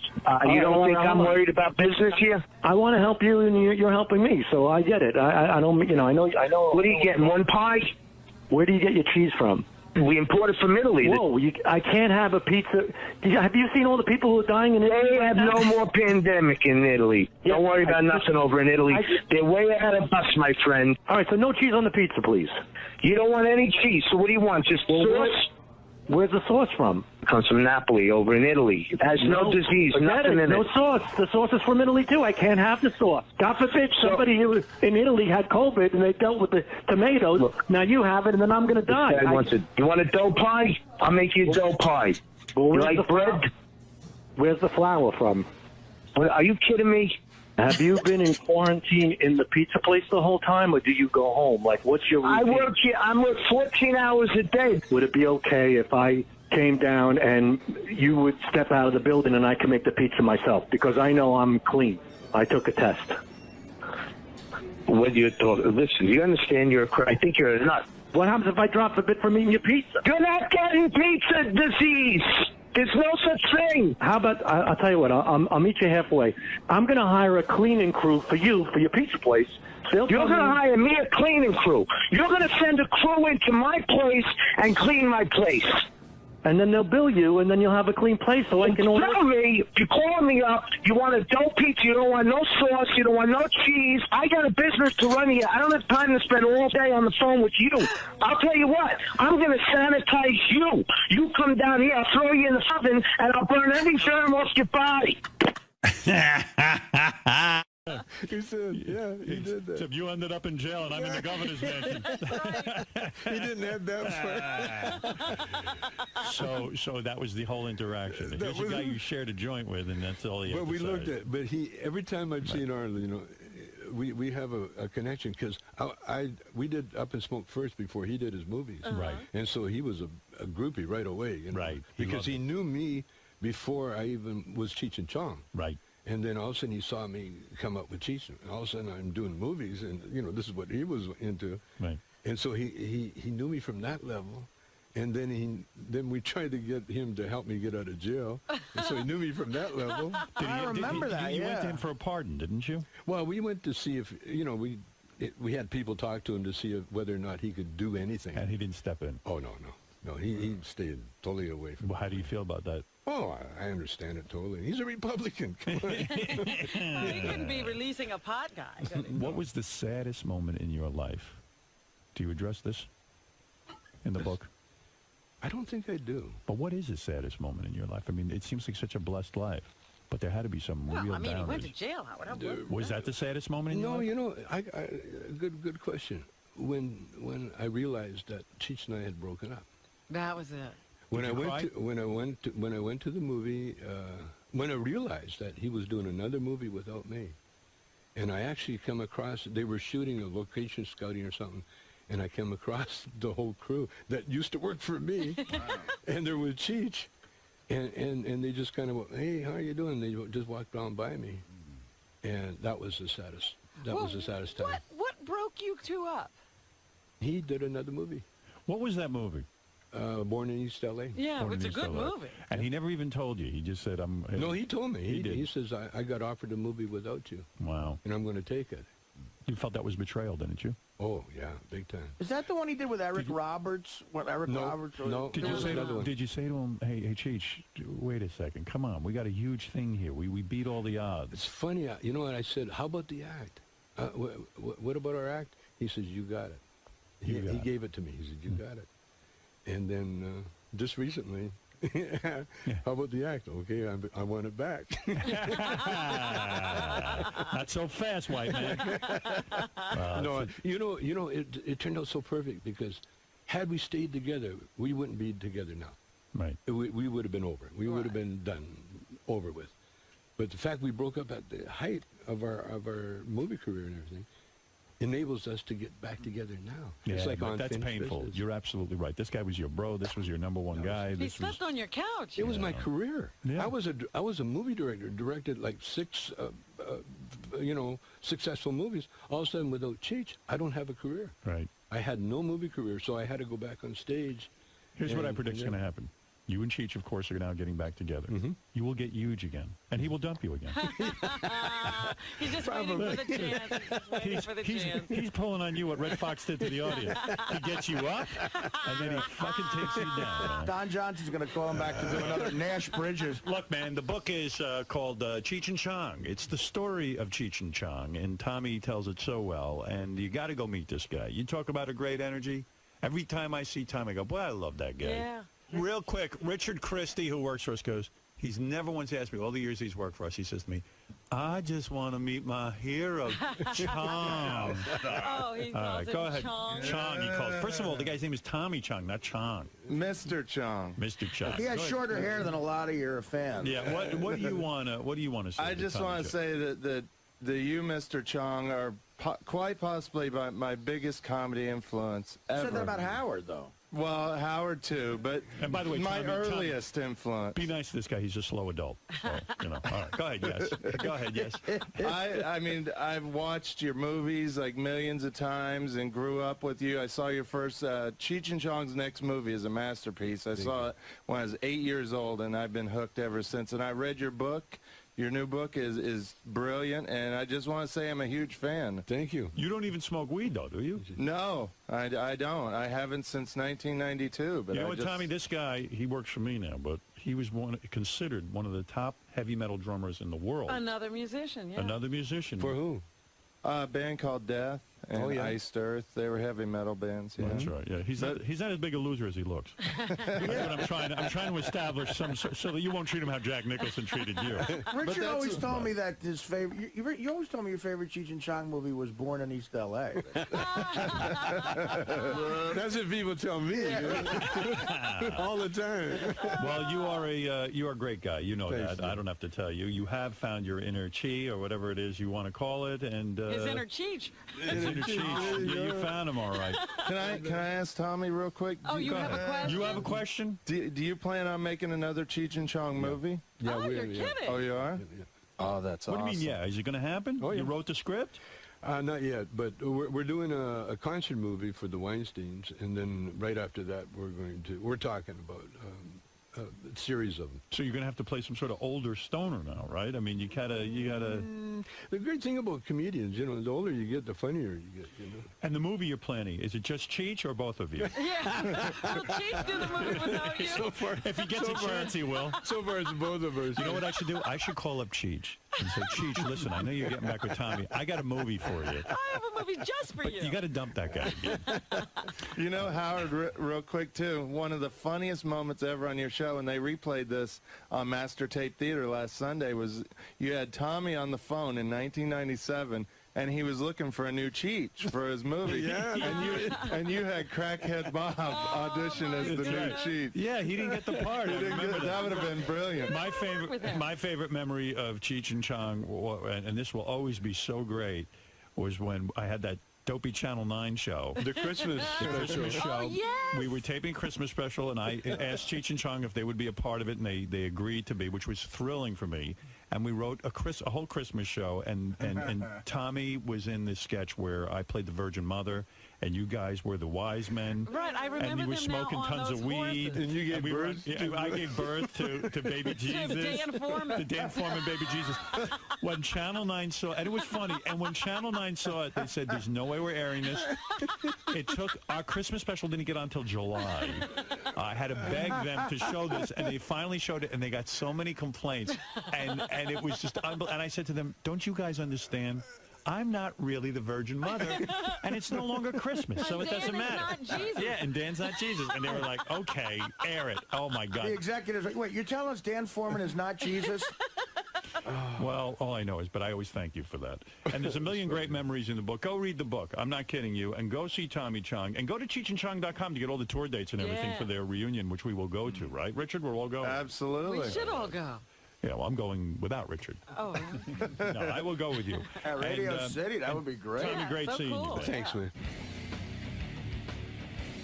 Tommy, how'd it go, man? Oh, as usual, you know, incredible.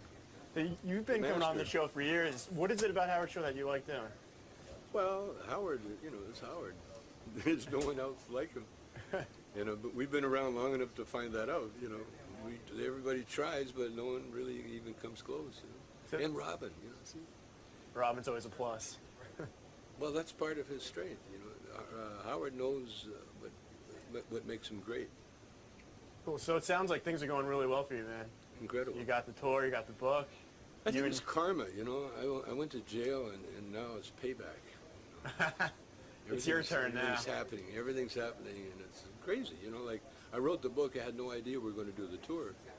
And after I wrote the book, I'm thinking, I need a good gimmick for the book. And all of a sudden, Cheech and Chong are back together again. And I got a book about Cheech and Chong, so it works out good. A live, brand new show.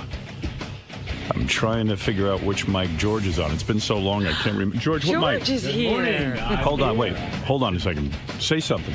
Good morning. Good morning. Guess Am I on? Yeah, I couldn't remember which. Good morning. How are you? I couldn't remember. Just fine. I couldn't remember which switch worked the microphone for your. And which switch am I? You're number 4. I'm number 4. Number 4. 1, 2, 3, 4. What a great voice. How are you, George? An iconic voice. When's the last time you were here? I think it's been more than 3 months. It's been much too long. And congratulations to you on many, many counts. Certainly on your upcoming wedding and the merger of Sirius and XM. There's another marriage, that's right. And congratulations to you on California allowing gay marriage and the fact that you and Brad are getting married. I already sent you. Did you get our gift yet? No, not yet. Yeah, okay. We've been out of town an awful lot. Oh, all right. I'm a happy guy to be hitched to the guy I love with loving family and friends surrounding us. How much happier can one get? It almost became like like the biggest thing in your career, even bigger than Star Trek or Heroes. I'm telling you, the way the press covered it, we weren't quite prepared for that. We were just swarmed by that massive media coverage. Well, there's you, there's Ellen DeGeneres. Yes. And last weekend. Yeah, I mean, that's it. You know, here gay marriage went through, but they needed to put a famous face on it. And you guys were right there. You became the spokesperson. Well, we're doing what we wanted to do, and our Supreme Court finally gave us. Well, they said, you guys have been living in sin for 21 years, so it's about time you made it legit. That's right. Might as well make you legal. Are you nervous? When is the wedding? It's the 14th of September. Okay. Next month. Did you get a marriage license yet? That's when we got that massive media coverage. I see. So we do have the license now. Now, when you get a marriage license, because I've been looking into this, you've got to. Oh, you haven't gotten yours yet? No. Oh, you haven't? No. Oh, even though it's been reported everywhere that I'm married. That's right. I don't know how the fuck that happened. I mean, there must be 5,000 reports I could play you about that I got married this weekend. And I wish everyone would calm down. Who cares if I'm married or not? I'm telling you this. I never saw such interest in a non-thing. Too many media outlets. Yeah. And they love to get it it wrong. Yeah. I mean, they had us already married, too. All we did was get the license. Yeah, so you got the license. Did you have, you have to have a birth certificate? Oh, you do? Yeah. A driver's license? We didn't have to have our birth certificate, only our driver's license. That's it? And $70. You have to have a birth certificate? Oh, yeah. You have to have. There's 4 or 5 things you have to have from each column, and you have to match one of the columns. Really? Yeah, Not in California. You have to have a birth certificate, a driver's license. I've got to have my divorce papers. You're I want you to prove that. Yeah. You have to prove you're divorced. It's a whole fucking deal. I thought of a couple loopholes, though, for George. You could, I think, they just specify gays getting married, not 2 men. I think you could have said. No, they said marriage equality. But I think you could have years ago gotten married and just said you guys weren't gay. You just were 2 guys who wanted to get married. No, you couldn't. What are you talking about? Yeah, you just say, look, we're not gay guys. We just want to get married. So when my question was, when you went down to the, City Hall, the City or Hall, wherever you go. Did you have any thoughts like, wow, this could fuck everything up. This could mess it all up. Did you have any kind of trepidation? We were a little nervous, not because of that, but because it was, something that we hadn't expected to happen, and we were really excited about it. But how did people know you were going down to City Hall? Well, the press, this was the first day that marriage equality was going to start happening. So the press was there en masse. And when we showed up, we were just, swarmed by them. We couldn't move. And then they asked, the mayor of West Hollywood was making a speech, and they asked me to make some comment at the same time, too. And so I said, may sweet equality live long and prosper. This is a big career move for you in a way. I mean, I never saw so much publicity. You're on fire. Do you think he's getting married just for his career? I think it's for Brad's career. I don't think so. Yeah, Brad's become a name now. I know. Mary Ann from Brooklyn, you're on the air. Good morning. I was going to congratulate you. I wanted to be the first caller, but I can't believe I was sucking into that. It was all over the post, the computer. People were calling me wherever I went. People said, I said, yeah, I guess. Barefoot on the beach. I knew it couldn't be at all. No. We first. Tell me, I would tell you when I'm getting married. I told you, we're having a family thing and a thing for our friends. So why did the Post print that? Why?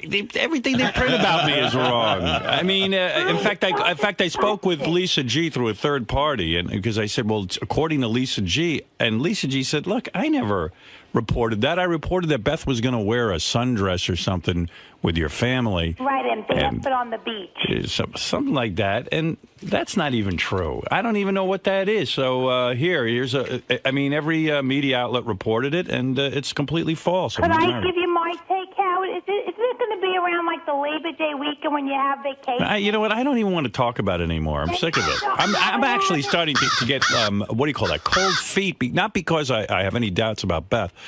I just don't like all of this hoopla. It's too much, Howard. It's too much for me. I'm not George Takei. I can't handle it. He can't take it. I can't take it. You better talk him down. It's for you and your family to be I should have just taken her off somewhere and married her. That's what I wanted to do. I love you so much, Howard. I saw your tattoo on your ring. It's hot, sexy thing, Howard. If it wasn't Beth, I wish it could have been me. No, you don't. Even Trust you me. laugh at that. I love you. You don't want me mounting you. Trust me, Marianne. I love you, All right, thank Howard. you very much. Congratulations. You have no anyway. idea what it's like when I mount a woman. Are you getting helicopters flying over your place? No, nothing like that. Oh, good. Yeah, it's enough already with this marriage stuff. I know. The press... I'm like the bride-to-be here. Poor Brad. I saw him on the newscast when you guys were getting the marriage license. He looked like a deer in the headlights. He does not like being on camera. He looked like he was frozen. He gets very nervous very easily. Yeah. And the cameras and the photographers and the crowd really shook him up. Was it a romantic night, the night that you went and got the marriage license? I mean, here you'd been on TV. The two of you had been interviewed. Was there sex involved the night that you got your marriage license? The night before was wonderful. It was, because he was excited and you were excited. Exactly. But the night of... the night after we got the license. So you guys were so worked up. He was completely frozen. You guys were so worked up, Really? you blew each other and then went down to the city hall. Wow. That's right. Right. That's right. We were energetic. We were just full of vitality. Oh, wonderful. Let's go down and get the license. Oh. It was a happy occasion. Why not We're celebrate? getting the license. Now, in a situation like that, do you switch off positions? I mean, Of course. Like who gets it? Or... You don't have to be gross. Come on. That's very We're all personal. You've heard of the You numbers. brought it up.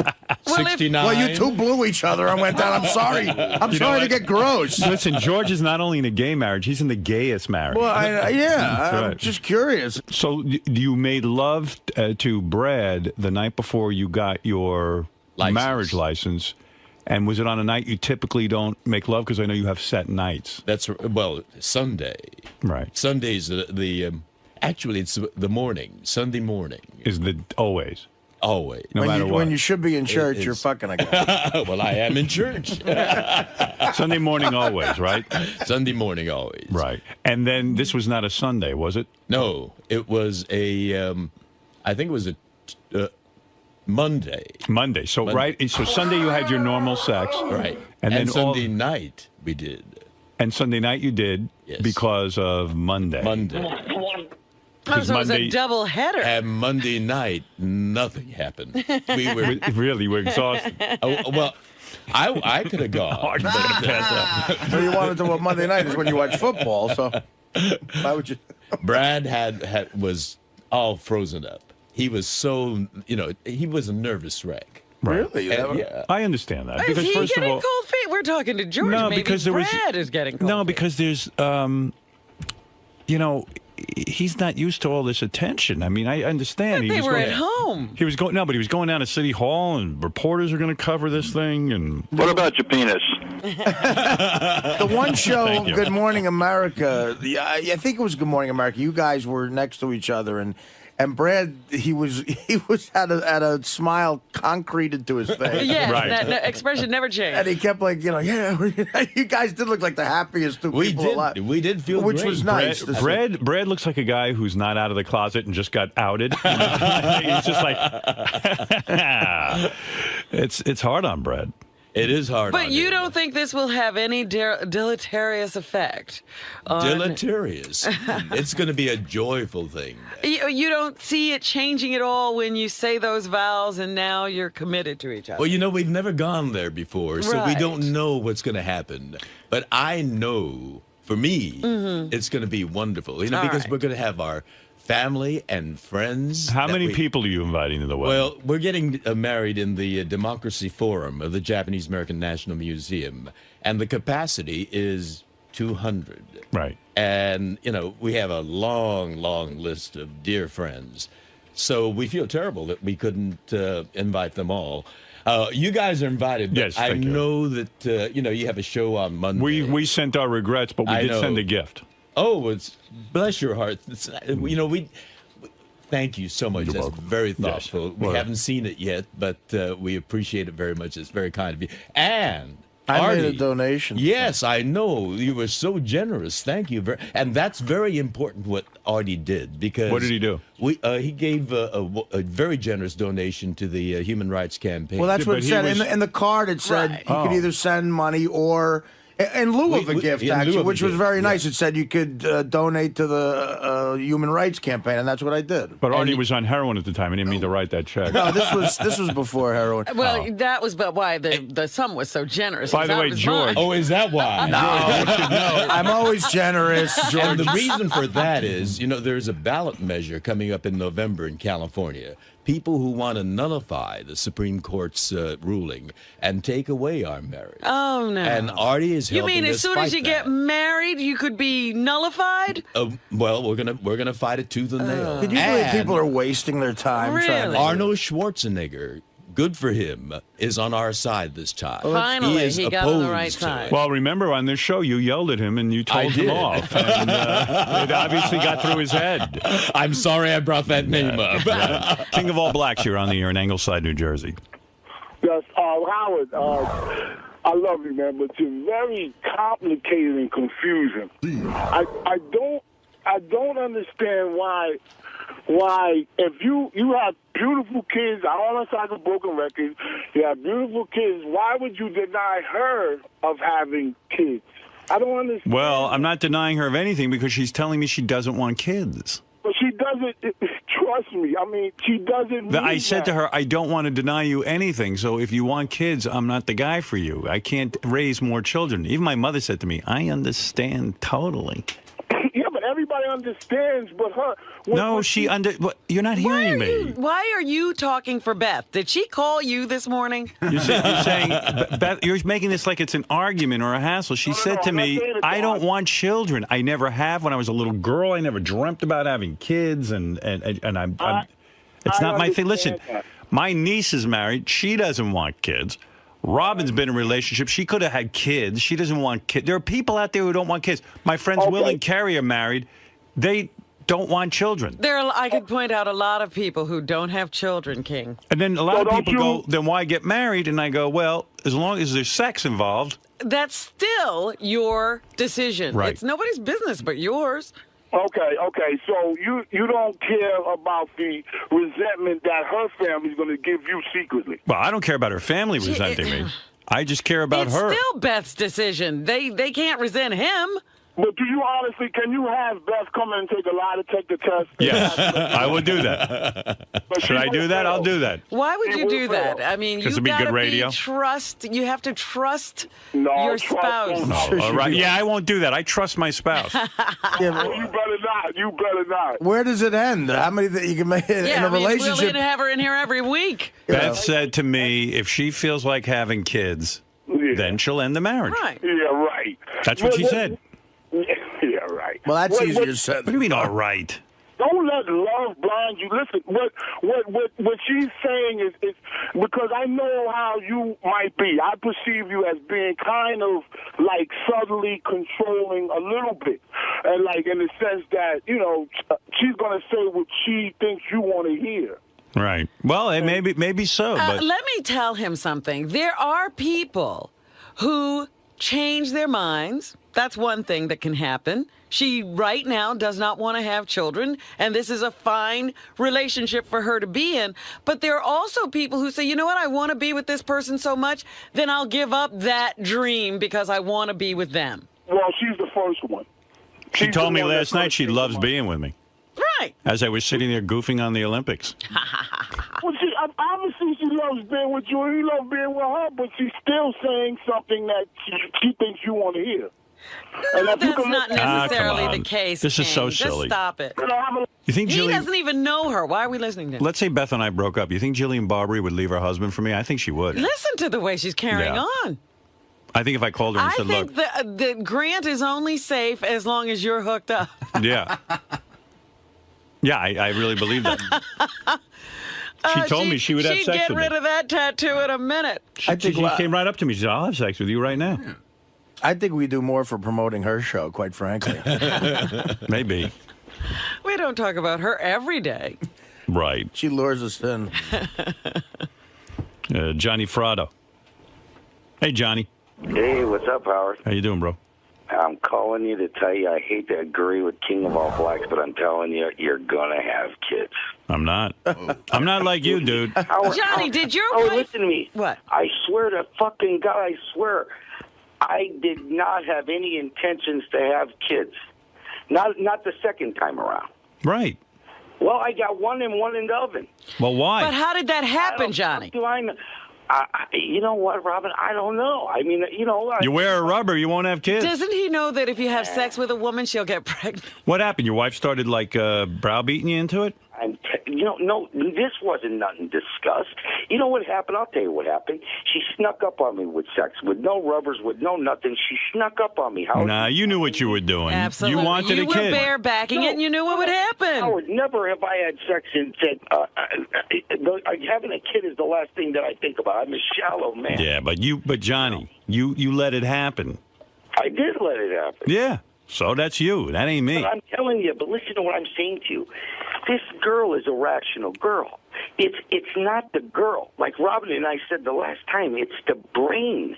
It's the body. No, Johnny, this was you making a decision to... Johnny, you made the decision to have the kid. You put it in her and you came. Yeah, but I mean, That ain't me. I honestly didn't. I never once, while that was going on, did I think, oh, our kid's going to result from this. I know that's very retarded, but honestly, I never gave that a thought at the time. But Johnny, just because you never gave it a thought doesn't mean you didn't do it. She didn't trick you. Right, you wanted a kid. Robin, I'm saying if you trust me, Johnny, if you didn't want a kid, if someone said to you, look, if you put your penis in this woman, your penis is going to fall off, you would wear a rubber every time. No, but I'm saying to you, you knew what you were doing. In other words, if I put my penis in Beth without a rubber, you're taking a chance. then I'm going, hey, okay, I want to have a kid. On some level, there's something in the back of my mind saying if that happened, that'd be a good thing. She wants a kid, I'm telling you right now. Well, you don't know this girl. No, because see the thing with the animals, like I told you, a long time ago, we had a dog, there was a dog, dog was the baby, everything was fine, ask her where the dog is now, dog's in Iowa. The dog got shipped out? Oh, the fucking dog, talk about and the motherfucker turned on me. Because he thought, she didn't want him no more. The dog was the baby. She bought clothes for the dog. The dog had little feeties and coats and sweaters and all kinds of stuff. And I thought, okay, this is perfect. We just keep dressing this dog up. It'll stay little. There's the play. All of a sudden, down the pike, here comes a baby. Now here comes another one. Wow. You know what I talk about every day? Baby names.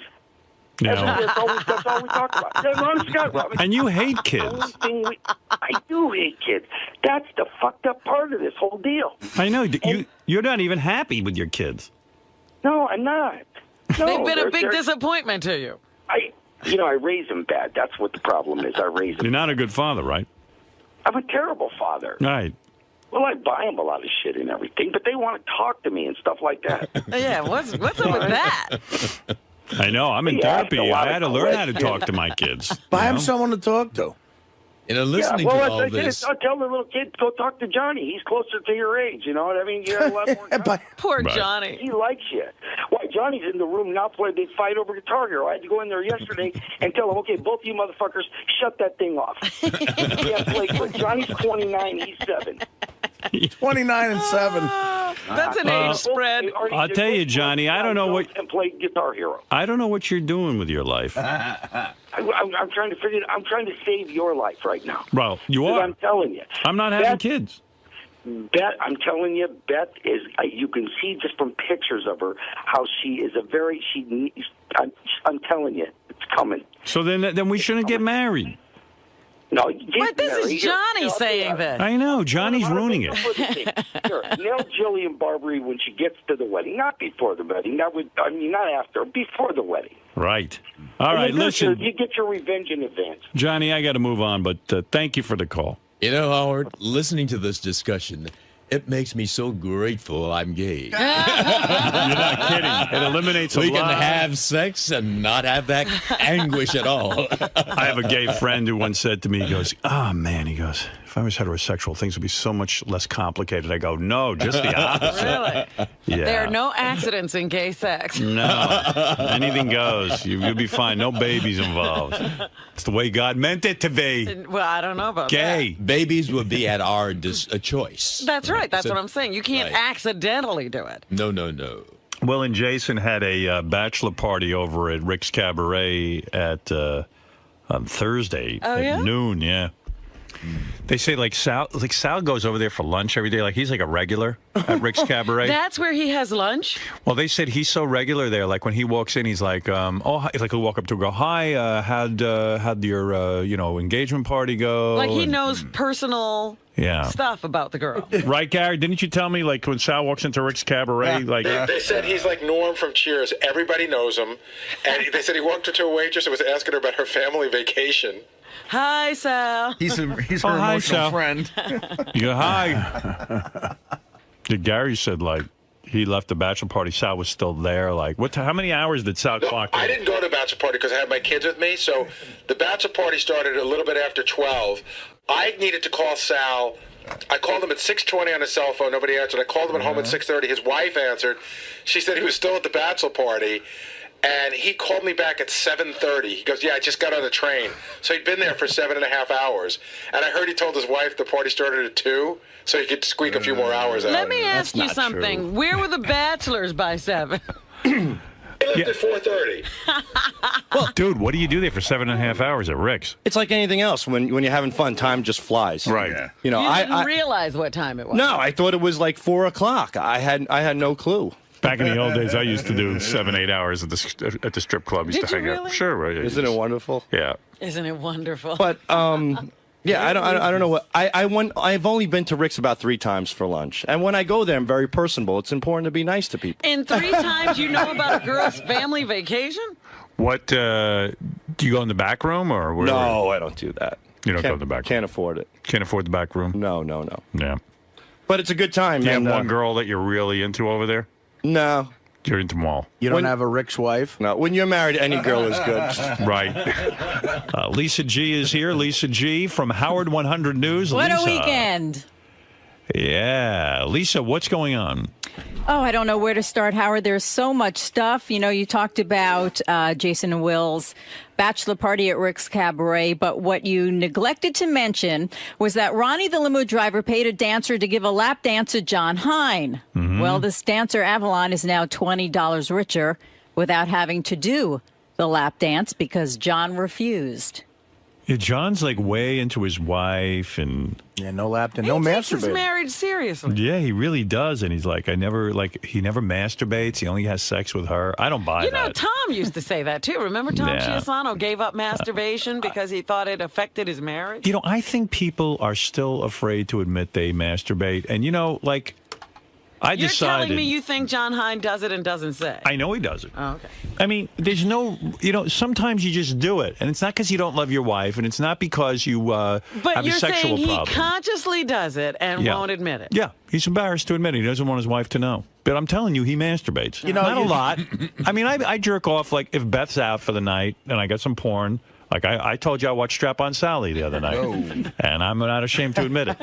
And I had sex by myself. I think one of the major influences you've had on society, without question, this is all you, as far in my head, and it's a positive because it's more honest, is being okay with admitting to masturbating, watching porn, like, you know, the small Well, you penis know, thing, like we every all guy, do it. it's just liberating. Politicians aren't doing it, Well, the though. fuck politicians, but I'm Hey, saying but can I tell guys you in something? general. But it's right. It's odd now since Howard became sort of a big star that a guy isn't willing to admit that you masturbate, and John clearly is. I know a couple other guys who say I never masturbate. How's it true? It can't be true. John loves this show, and I would assume would only be honest. Right. Now, some guys don't want to tell their wives that.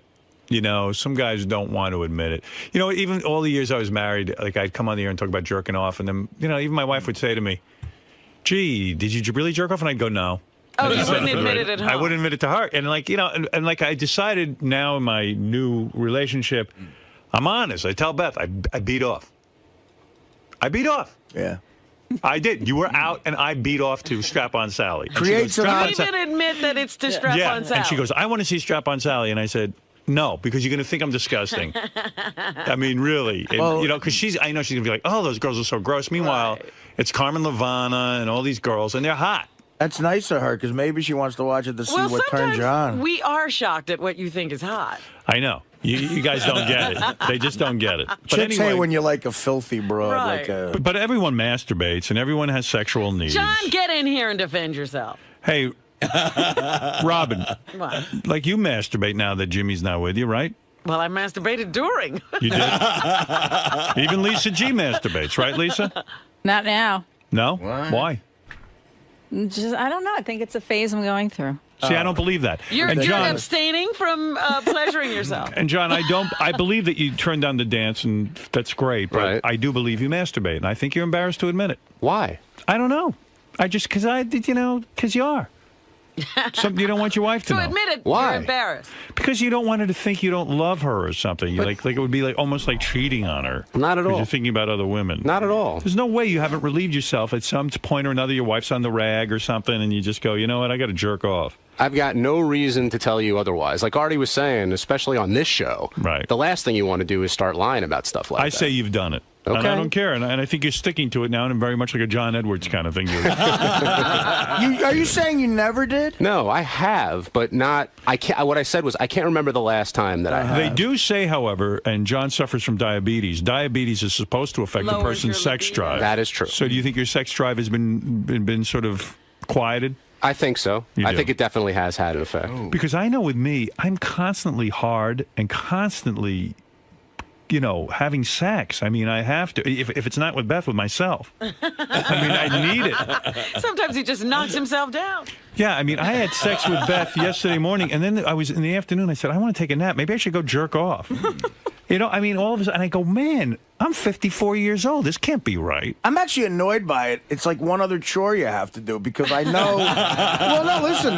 You feel it coming on. You go, look, there's no Gross. broad around. You're not dating somebody. You're alone. It's a Tuesday night at about 10. You had your shrimp fried rice. And it's you like, you know don't what? want to go out. I know for a fact I am not going to be worth anything in a conversation until I jerk off. And I know George Takei, as great as he is, the greatest actor as he is, I know he has to do it too because Brad does not give him the amount of sex he would even like. Well, that's right. But I was thinking, with age, it'll probably wane. But after hearing Ernest Borgnine, I know that that ain't going to happen. How old are you Give us now? relief. I'm 71. Yeah, and you're saying you're you're still still doing jerking it. off. Oh, right? yeah. Wow. Now, did Well, Brad I mean, if get it's upset? just Sunday. What? Sorry, George. If it's only Sunday, you know, Right. There's Monday, Tuesday, Wednesday, and Thursday. How can you marry? Honestly, can I say something serious? Yeah. How can you marry Brad if? Now I'm just throwing this out there. He gives you sex one time a week. It's not like you guys are in a marriage where you're going to have children or anything like that. Yeah. So if there isn't any sex, what's the point in getting married? There's dignity. Yeah. No, I understand all the gay rights issues, Right. but He's talking about the choice. I'm saying why are you even with Brad? I love him. You love him, but sex one day a week, I mean, that's just got to be miserable. Well, you know, there's cuddling too in between, and you know, Brad is a good, decent, loving, caring guy. And he's a detail-oriented guy. He takes care of. But don't you feel like saying, Brad? Don't, What do you mean Don't bogart that cock. Yeah. But what do you mean he takes care of you? Emotionally? Well, you know, the first thing in the morning, he brings me a pot of green tea. All And right. he does. You could get a houseboy to do He's that. like a geisha. Yeah, you could get a houseboy to do that. That's true. But go ahead. You know, it's different. You know, when you hire someone to do it, it's a hired person doing it as a job. I got to admit, I would like if Beth brought me some tea. That would be nice. But she's having sex with you. That's right. So that makes up for a lot of other More things. regularly, yeah. Right. Well, Oh, absolutely. You know, and when you come to a point in life where you get used to a person, you know, there's. But did you ever say to him, "Don't you want me more than one day a week"? Well, we cuddle. Yeah, but I mean, you got a big, thick, gay heart on. It happens, and that's when I take a shower. I know, but Right, so you relieve yourself. Yes, I But do in the shower. it would be a Marry lot your nicer- shower. It'd be a lot nicer if Brad would do that. Yeah, it would be. It would be. But you don't see those are the- anything wrong with your relationship. Why are you bringing this Well, wait up? a second. Have you ever sat down with Brad? I mean, in a serious way, and said, "Hey, Brad, I love you. I think we're really compatible. I love the pot of tea you bring me in the morning. But, you know, I would really, really like it if we had more sex. I'm not saying it's going to drive us apart or anything because I love you, but do you think to please me, we could be together on Wednesday night too?" You know, since you've introduced it, I will have that discussion with Brad. Why have you never? Why have you Howard never? always has to introduce it. Why have you never? But why have you? Why do you think you've never done that? Are you afraid to do it? No, I'm not afraid. I just kind of, you know, it's consideration for him. He's not interested in doing it, you know, during the. But what during the about week. like if you just said to him, "Hey, I really, really want more." Well, you know, he gets very tense and intensely involved with, you know, he's my manager and he takes care of the books and he takes care of the bookings. Oh, and so all he's that. fucking you one way or the other. What you should do is you should sit down with him and say, "Listen, if you were doing this enough, I shouldn't even be able to sit down. Like the fact that I'm able to sit down without writhing in pain means we're not fucking enough." What is your point, though? I don't understand. Well, he's exhausted.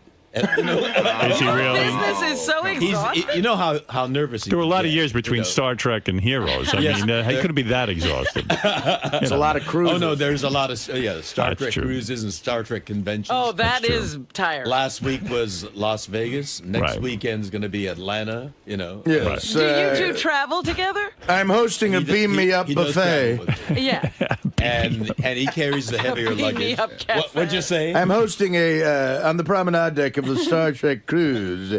I'm hosting the Beam Me Up buffet. The Artie, vaporized vegetables. Do you ever put we'll on? invite you to the next Star Trek cruise. I would love it. I would love it. Do you ever try to seduce him, like by wearing a sexy outfit, or like like on a Wednesday night, put on something like Just a like a kimono? policeman. I don't. You know what I do is on This is Sunday Officer mornings, Sulu, bend over. I do my workout with the free weights. Take a shower. Free weights. And then I lean on the doorway and say, "Hey, big boy." It's time. Holy Have some shit. fun. Yeah, every Sunday. Every you Sunday. say you lean on the doorway and say, "Hey, big boy, you want to Well, have some fun?" I may have put on a different pose, but you know. Yeah. When did gladiator it is start here. becoming only Sundays? I guess about 5 or 6 years ago. I don't know what, it was just. Do you that think he he's more masturbates? relaxed? He's more relaxed on Sunday. He likes coming on the Sabbath. Do you think he masturbates? I don't know. Of course he does. I don't think so. Wait a because minute. he's- I thought he got upset with you the last time you mentioned that you do masturbate between. Well, since he sessions. knows now, I can talk about it. But he And, did get upset. He did get upset.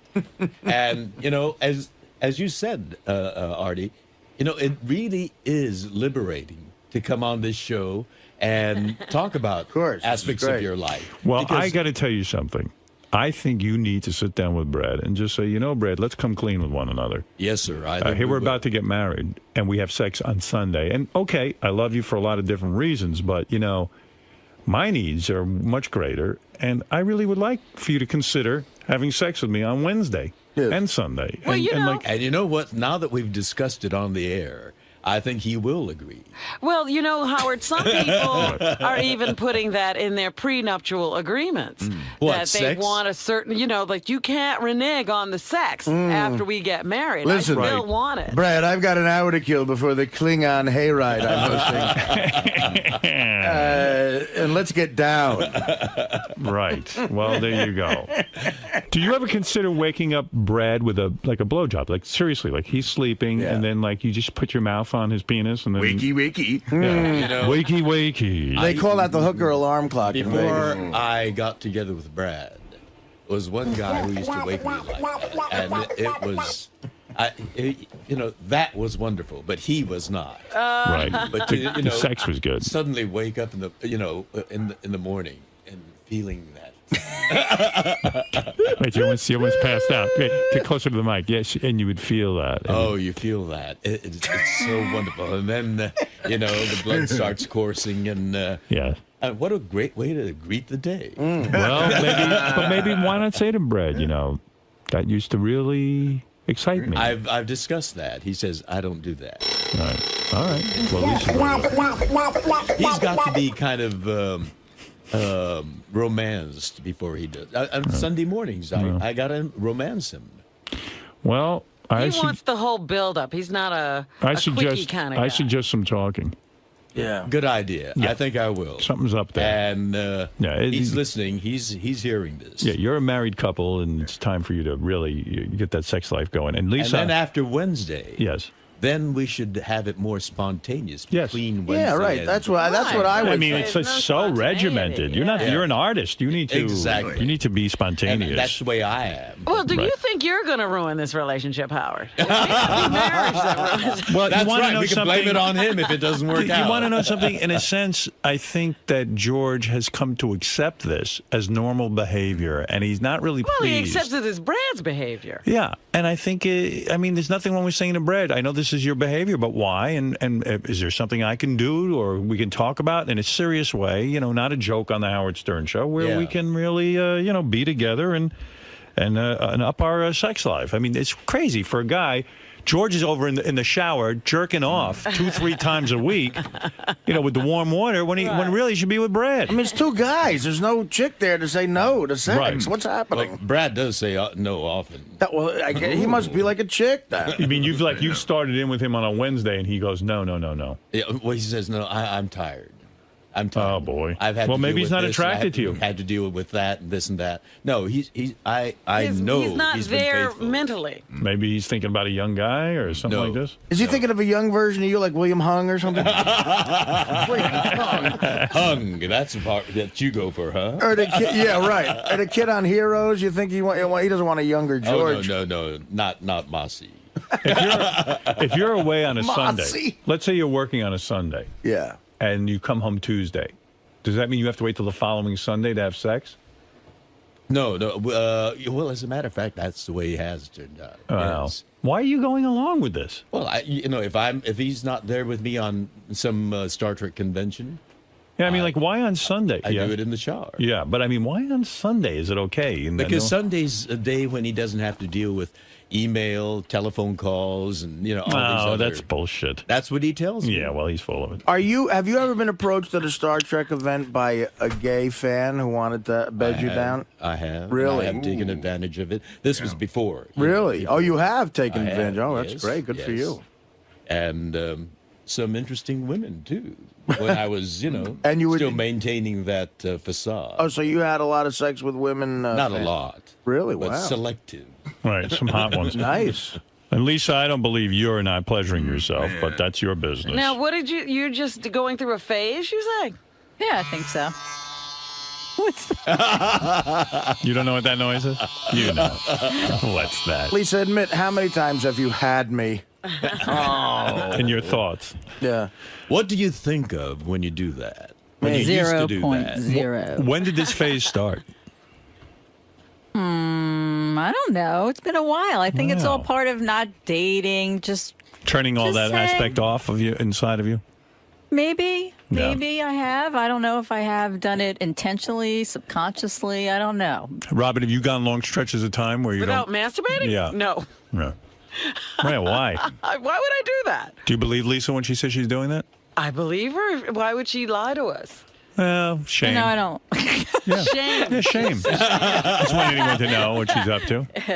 Thank God, Robin. Plus, she puts her fingers in the cupcakes. No one wants to think of that. Maybe she shouldn't. Hey, you know, Lisa, masturbate. some guy contacted me. His business is he does some sort of test where you can tell the germs on your hands. Yeah. You could swab your hand and know. And that's why you shouldn't put your hands in the cupcakes. Yeah, I know. It. I saw something on TV that when you double dip, Yeah. it increases germs by like 1 million, if not even more. Want me to it's- swab your hands? I can have the guy come in and But find out. my thing was, I just touched the cookie. I didn't touch the cupcake. Doesn't matter. No one wants that. Electricity. All right. Anything else in the news there, Yes, Lisa, big besides you're not news. masturbating? Well, you know, you're not the only one getting married. Jason is getting ready for his upcoming wedding. He says that he's already started to take measures so that no one gets embarrassed for his wedding. He has told the DJ, do not give the microphone to Sal or Richard by any means. Don't let them get, you know how they pass around the mic? Yeah. And, you know, you can sing or say something nice to the bride and groom. And also, there was a big debate about Jason's wedding. You know, he has admitted that he's gone into debt for this. Well, his mother wanted shrimp and was relentless. Well, Jason finally put his foot down and said, I am not paying for shrimp. So the big news is his mother will be paying for it, and there will be shrimp. He should do that with the whole wedding. I mean, It's a little too late now, He has but- no money. To go into debt, that's just the opposite of what a wedding should represent. Yeah, it's a shame. It really is. How much is your wedding going to cost, George? Have you figured that out yet? Yeah, it's going to be pretty costly. How much? All the bills haven't come in yet. What would you say, guesstimate? I'd say over 60. Over $60,000. Are you splitting it? Well, it's coming from the same pot. Right. Our mutual pot. Oh, right, yeah. So you're splitting it. That's nice. You guys have joint bank accounts? Yes. Wow. Oh, he should put out 2 days a week for that. You're the earner there. Yeah. Well, he's the one that, makes, smooths the way. You got a prenup with him or what? No, we don't. Whoa. Whoa. Hold it. We trust each other. Wait a second. Oh, my. Oh, I don't think Brad will approve of my being on the show getting advice from you. I'm just being sensible here. This is not a bad... I don't know why prenups have to be a bad thing. Why can't people talk They about should their be finances? mandatory, shouldn't they? You know, you can't talk about your sex life and you can't talk about finances with this guy. It's like you're two strangers. Well, he brings you a pot of talk about our tea. sex life. How much are you going to pay him for a pot of tea? I mean, let's say shit hits the fan. Well, he does manage my, affairs with great efficiency and precision. And Any good accountant could do that. Well, that's true. And we do have an accountant in addition. Right. So you're telling oversee. me if for some reason, legally, if this thing ends, and it could. Anything's possible. Right. But I don't. So you're going to give up half your fortune. Well, I don't think it's going to end. Well, what if it does? Paul McCartney said that too. I had him in here. He said, you know what? I love this woman. I believe in love. Yeah. And guess what? She hauled his ass right into court and fucking embarrassed the shit out of him. Yeah, but Brad's not her. He's a damn. different personality altogether. She gave him sex more than Sundays too. Well, that's true, I guess. Well, maybe, I can... the wedding could be the basis for a bit more regularity. Well, hold it. Now I'm talking about money. Why can't you sit down with Brad and say, look, I want to know financially where we're going to be at if this thing shit hits the fan. And I'm not comfortable giving you half of my money. Maybe George is comfortable. Is that the California law? Yes. Yeah, it's half. yeah, Half of community everything you've worked property for. state. half of every fucking shitty Star Trek fan you had to sit there and fucking blow in order to make money. Every one of those fucking pancake Every cruise, every Yeah, every time you were trapped on that boat with all those nudniks. convention. I didn't see Brad at camera blocking every Thursday. Hey, George, could you sign this for me? Young man, I can't hear you through your William Shatner mask. So you think I should have that discussion with him? Oh, yes. What are you comfortable paying? Were you comfortable giving up? So what? How do you? Here's how you do it. I'll be you. Yeah. Brad, I'd like to sit down and talk about something. Yes. Now that we're getting married, this is a legal agreement. I want to work out a prenuptial agreement so that if anything should ever go wrong, not that I think it would, I understand what I'd have to pay you. So do you negotiate some kind of percentage? Well, you would sit down with a lawyer, and he would sit down with his lawyer, and you would say, here's what I'm comfortable. Do you have a problem with this? Our lawyer is our mutual friend. No, you get two separate lawyers. Man, that's a conflict of Let me ask you interest. something. I see. So we can't get... What would you feel comfortable with if you and Brad split up? Right. He's been your manager for a number of years. He's relied on you for his lifestyle and everything else. So what would you feel comfortable giving him if it didn't work out? You know, if it really didn't work out, and I don't think that's Well, yeah, we know it's not. It's going to work. If it really didn't. But if it didn't, you know, I love him enough to say I'll give him half. there you go. Wow. Then you don't need a prenup. I'll give him half. That's love. Well, you're not saying that with a lot of confidence. You were like, I'll give him half. You're testing me. You're not comfortable with half. Why don't you admit it? Why are you not admitting that? I could give him 20%? the Arizona house, and I'll keep the L.A. house. Okay, fair enough. And, a reasonable splitting of... 50%? Hey, well, Well, he's got to maintain the house. Who's going to get the Hummel collection? If he was a manager of anyone else, let's say he got 20%, and okay, now he's your life partner, 30%, but 50%? I mean, honestly. Howard's starting trouble. No, I'm not. George, come on. He'll see you as why? Would you like to negotiate for me? Yeah, bring him in here. Bring him in here. Not on the air. Oh, yeah. Bring him in here. I'll talk to him. You're not going to get Howard on the phone off the air. Right. Are you getting married on a Sunday? We're getting married on a Sunday. Oh, well, you can say, Sunday look, afternoon. So you tell him you got to fuck me twice? Wait a second. George. So, George, you're going to just go into this blindly and not have a business discussion with him about finances? Well, we have not had that discussion. I just assumed... You were not going to have it, were you? You don't think about Yes, you that, did. You're about- lying now. You're lying to yourself, not to anyone else. You have thought about it. No, I really have not, quite honestly. I You never sat down and said, oh, my God, if this thing doesn't work, I'm in a contract with this guy that I have to give him 50% of my assets. You know, it's been working out well. We know that. Mutually That's for the the best, last... Gay couples break up just as much I as know they do. heterosexual And we have couples. seen a number have. of these Right. marriages already hit the rocks and break apart. Well, but they're, we know some. And You've got they're to different protect yourself. people. We're different people. They were all different people, too. All right, can I say Well, something? I'm going to give you a worst-case scenario. Yeah. You get sick. And I don't mean the kind of sick like a cold sick. I mean you're sick. There are hospital bills or things like that. Yeah. You're not the George Takei, the vibrant guy. Right. Brad loves you. He's with you, this and that. But I know he will be. Yeah, but you know what? Turns out he starts fucking around with some other dude. Just behind your back because, he just needed sex and you're not available to him Yes, anymore. like the John Edwards. Right. And all of a sudden you find this out, you become incensed and say, I don't need this fucking aggravation. You and Brad break up. Now, on top of it, not only is he humiliated It's hard for me to visualize that Okay, scenario. but let's say it happens, and people are human, it can happen. Now you're writing him a check for 50% of your assets and giving him half of your homes. What are you doing? And the new guy is fucking's in half of the home with him. Right.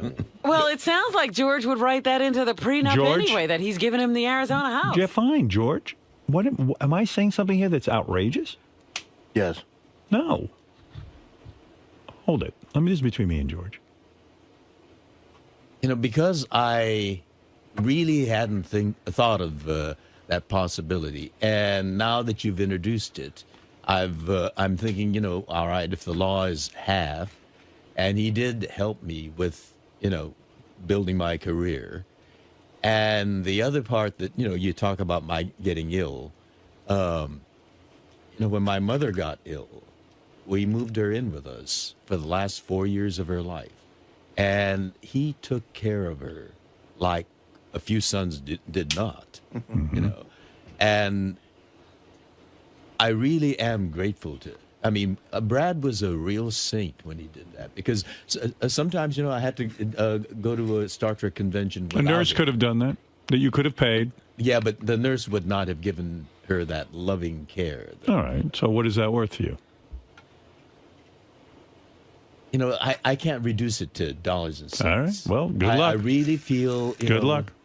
I'll tell you what it's worth. Now 30 that grand. you've introduced that subject, I really think maybe we should have that honest. Why not? That way there's no aggravation. George. Chances are it'll never happen. I don't Chances think are it'll never happen. But if you have that tucked away, at least it gives you security that you're not going to get fleeced. But George, you're acting as if this is a fairy tale. Well, they're fairies. Oh, stop it. And they like tail. You couldn't resist that, correct? I know. But the point is, having the opportunity to get married is fraught with danger. It's not just a ceremony and a lovely party. It is a contract. You're entering into a contract. It is a contract. It is. You're right. Gene Roddenberry. That's true. There's no difference between Gene and had, Brad. Great difficulties. Listen, you've busted your balls, and I like Brad a lot, you know that. But in all fairness, you're the one doing the glad handing on the fucking Star Trek cruises, and that ain't no picnic. Nobody's lining up to get Brad's autograph. I mean, if we were off the air talking, and we started talking about some of those Star Trek fans, these are disturbed people.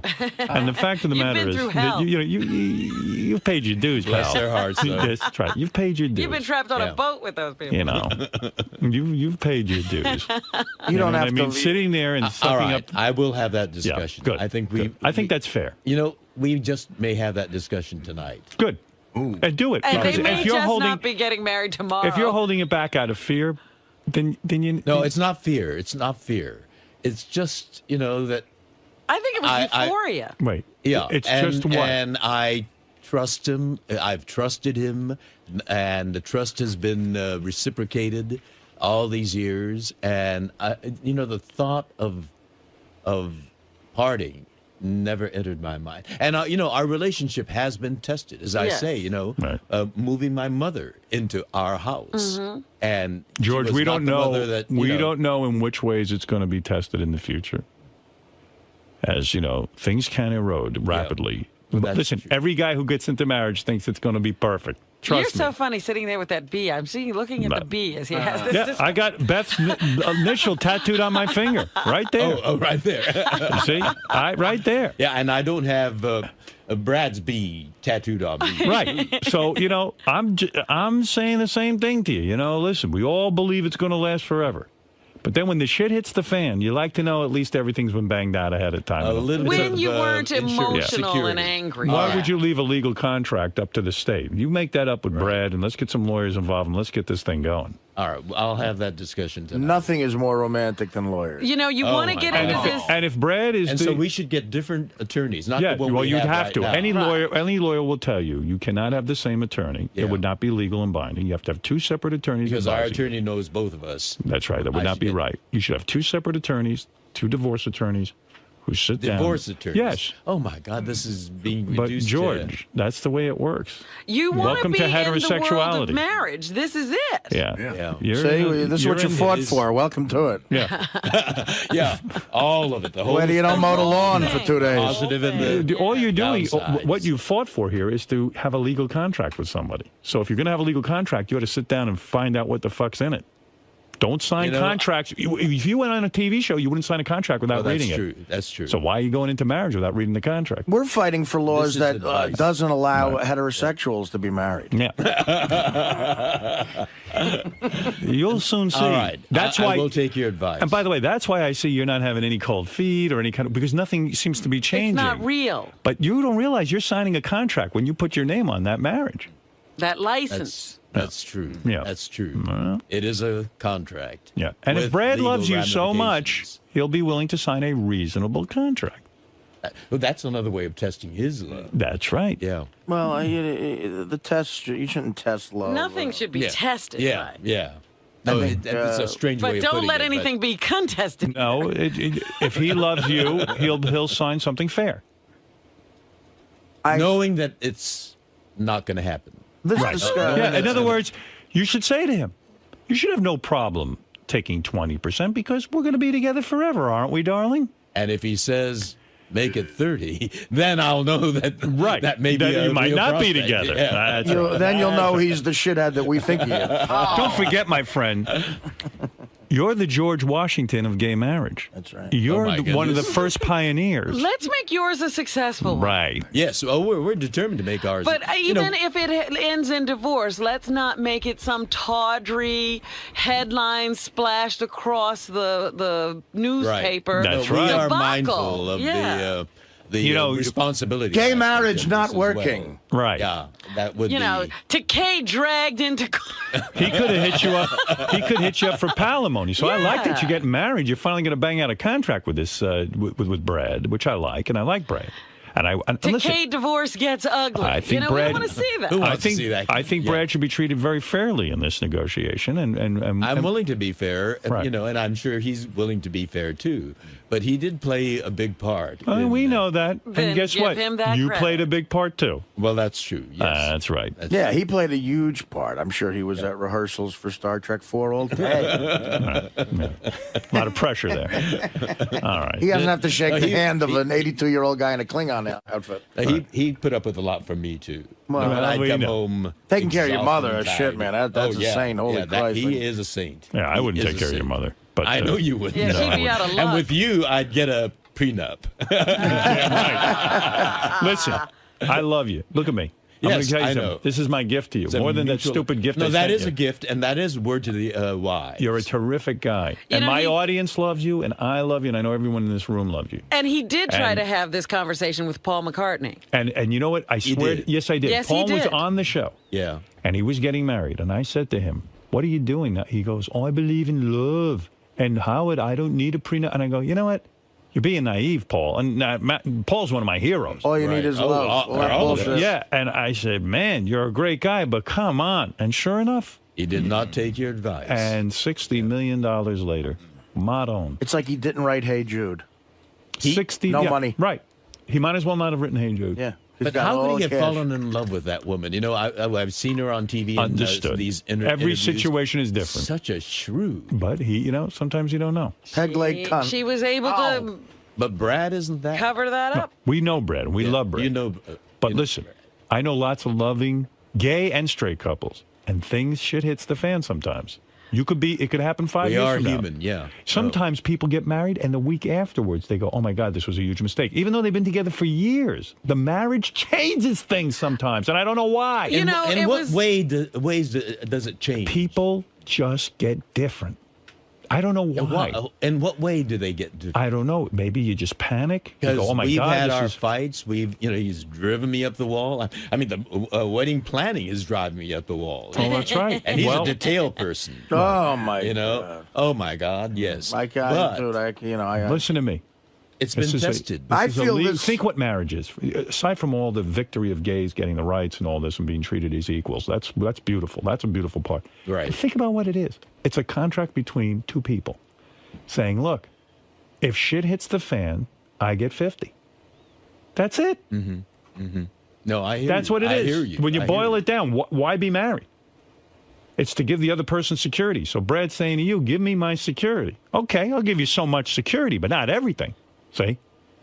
Brad, are you listening? I got to tell you, I think this conversation that Howard's suggesting will end your relationship.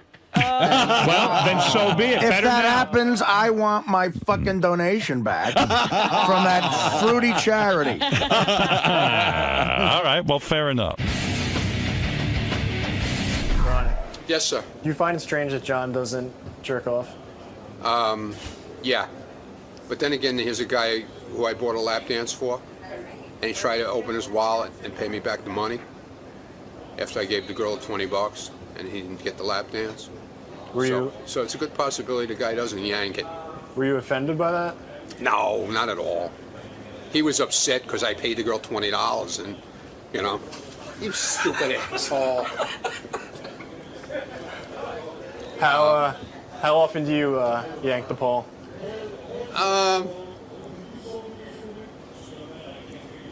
Not that often anymore. I don't have to. Oh, look at you, fucking ladies man. No, it's been a while. Actually, it's been a while. Over a month? No. Couple of weeks. Sal, do you find it strange that John Hyndman turned down a lap dance? Yes, I do. I mean, I don't get it. I mean, the guy's a multimillionaire. He's on the Howard Stern show. You know, he's one of those guys that tries so hard to be out of that. He tries so hard to have a reputation of not masturbating and not messing around with girls. He's the guy you're going to find in a brothel in the South Bronx with 4 girls, you know, the jacuzzi running, probably some duct tape and chloroform, you know, sitting on the pillowcases. John Hynd's a creep. You know, there's no doubt. You know, it's just like Spitzer. The harder you fight against it, the more of a fucking degenerate you are in the closet. And that's what you are, John. You're a degenerate creep. You're an idiot and a liar, and you can't pull the wool over my eyes, asshole. All right, That's the truth. that went in a different direction than I thought. Mark my words. But I love the guy. But come on, let's call a spade a spade. He's a man who brags about 80 blowjobs, and now he won't wrap his hands around his cock and whack off to the thought of a hot chick. Is that believable? Is it? I don't buy it. Of course not. It's bullshit. Now, Sal, how often do you crank one out? Once to twice a day. Twice a day? Once to twice a day. Wow. If I can, it all depends. Oh, if you could, you'd do it a lot more? Yeah, I mean, I get home, my wife's not home, so, you know, I toss one off then. You know, I have a 15-minute gap to toss one off, I'll do it there, and then usually in the shower, where nobody can hear me, you know? Because I'm a man. That's what men do. Men we jerk off. We jerk off. And John's a man, too, but John's a lying man. John definitely jerks off. He's a big, fat liar. John Hynd, you skated through that one. You skated up. John. There's nothing to skate. Why can't Howard wrap his head around this? This is just something you don't do. Because clearly he's the opposite. And what bugs me about it is that he thinks I'm lying. But I've been a fan of this show forever. I know how things work here. Why would I lie? You know what I mean? So look, he's going to think what he wants to think, and he's entitled to. He's just wrong. Jerk that rod, damn it. Now, the same way that dance. the same way he finds it strange that you don't. Do you find it strange that he does that much? No, I think that's more normal. I mean, maybe he's a little bit beyond normal, but I think most guys are like that. Look, if I was that way, I'd totally admit and be whacking off 10 times a day, but it's just not. I'm very satisfied with my sex life, and if there were problems, I'd address them, but I'm okay. George.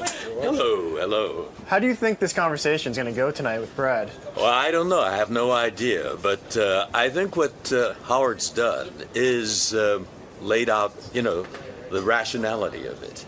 And it'll make it easier for me to have that discussion with Brad, because it is a legal contract we're entering into. And, you know, we are entering into it emotionally and with rose-colored glasses on, as a marriage should be approached. However, it is a legal document, a legal association, and that dollars and cents aspect, the possibility of, you know, it not working out should be considered. So he's made a lot of sense, and I think Brad will, I hope, agree to have a rational discussion, knowing that it's not going to happen. Do you think he might be offended by you asking? Well, if he's been listening, you know, he's heard all the logical, thoughtful, clinical, you know, legalized approach to it, and that's what a marriage document is. So I know that Brad to be a thoughtful, rational, detail-oriented guy, and I think I could approach the subject without too much. This is the best of the wrap-up show. A recap and behind-the-scenes look with John Hynd and Gary Dell'Abate. The best of the wrap-up show begins now. So on Monday's wrap-up show, we were going to talk about Artie, but a girl came in, and you should watch this and learn how every woman should react to people on the show. Check it out.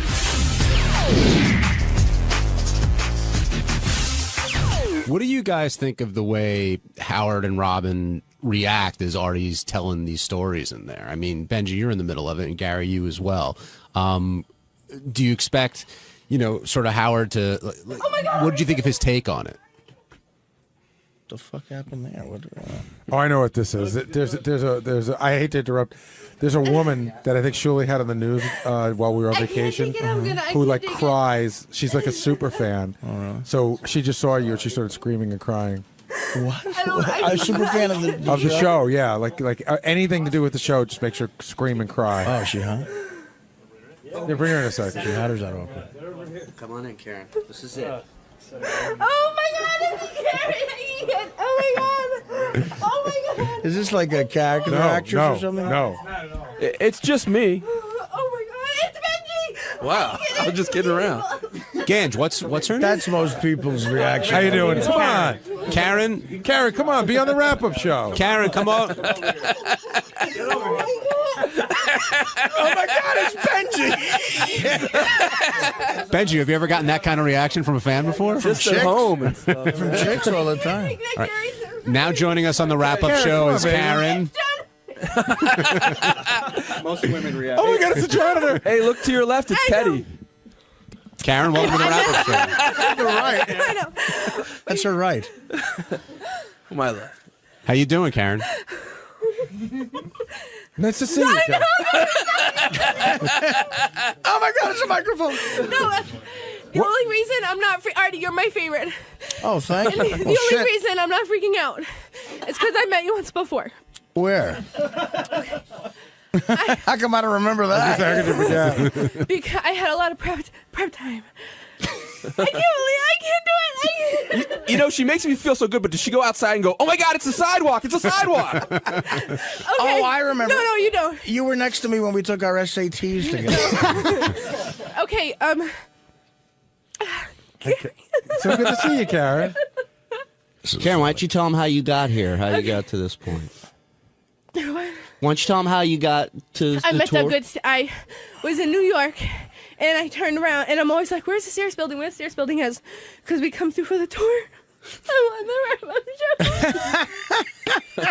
Artie's laughing in my headphones. Do you realize if the whole world was like her? I love you, Artie. Oh, I love you You're too. talking to my headphones. This must have been around 1963. This must have been the Beatles' life every minute, everywhere they went. Okay, I met Artie when after at Newbury Comics. I'm the girl who took the picture of your butt crack out the window. Oh, in Boston. Yeah. Oh, please don't thank make fun you of me for because that. I know. That was great. But I took. I know. No. And then, Are you? And then I couldn't take it. And then I got your was in line and I got your signature on the day. She met Doug Goodstein on the street and started Gary, crying. I can't believe Gary's sitting there. After Artie, Gary was my #1 person to meet. I would love to. You know what I would love to do for you? Did you own a store that Doug looted? No. Hi, Gary. I would love to introduce you to Howard. Yeah. Oh, would you like to Now, meet what Howard? would happen then? Like, what? I mean, like, he should. I don't know if I can get another day off of work. I don't know. Well, I don't know what to do. We'll work on it for Is that guy another. in your life? He's my husband. Hey, how you doing? Are you as big a fan, or is this like? I appreciate your work. Come here. That's my husband. Doug, jump on Benji's microphone here. So Karen recognizes you in the street. What Yeah, I happened? know the story. Can I tell the story? Sure, go right ahead. Might add a little bit to the. I'm walking down the street, and I'm like, all the time to him, like, where's the Sears building? We're in with his school. He's a teacher. And all of a sudden I turn around, and I'm like, holy shit. And then I turn forward, and then I turn around. I'm like, and I'm going like this, and I couldn't say anything because I was shaking. And then Doug went, hello? And This was literally not like on a side, in the middle of the street, crossing the street. But why did you Yes, say I hi to was. her? She was saying. Because I kept staring at me. I said, do I know you? I oh. was freaked out. She was going to shoot me. And then he asked my name, and I said, well, what's your name? And he said, Doug. Good one, Doug. So then, Hi, Gary. So then you realize it's Doug Goodstein. Then what did you do? Pretty much like this, a little Someone's had a bit, heart not attack. as much. You He wanna said he do felt like the. Shake your hand. Shake Gary's hand. Touch him. Touch him. Touch him. Do it. Oh my God. So nice, Karen. Really nice to meet you. If half of the world were 18 like years, her, I've been we'd all be listening like for Brad 18 Pitt. I've been listening for 18 years, Artie. I love you, and I'm very happy for you. Oh, thank you. Hey, can you call my wife and tell her to act like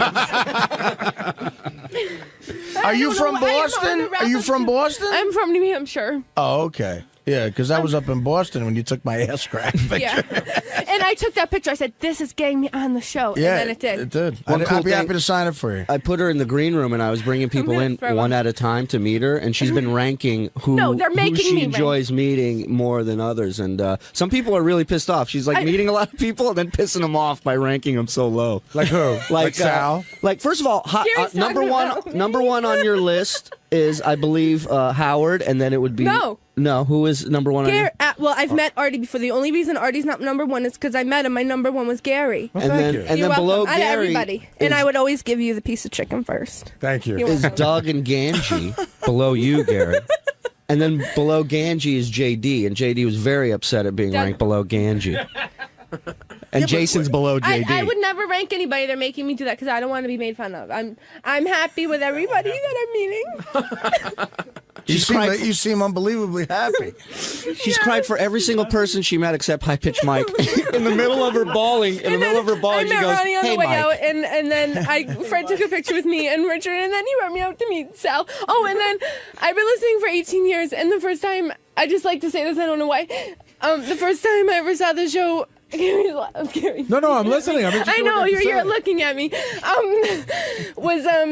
We were watching Saturday Night Live, and then during the commercial, my dad was changing the stations, and it was Pee Wee's Play With Yourself House.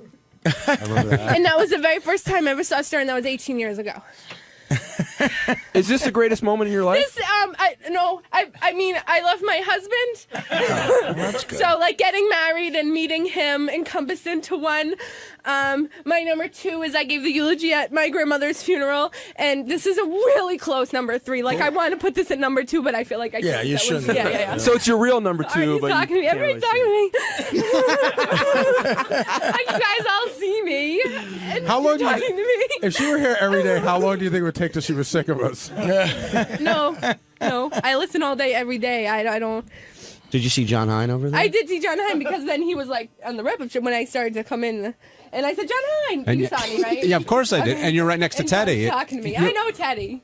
I know. I saw when you came in. I went, "Oh, this is Teddy too." I think you showed me the picture that day too of the butt crack, and I told you to get rid of it. Well, I'll tell you, Teddy's he's working for me. I mean, come on, he had to do what he had to do. But that's great.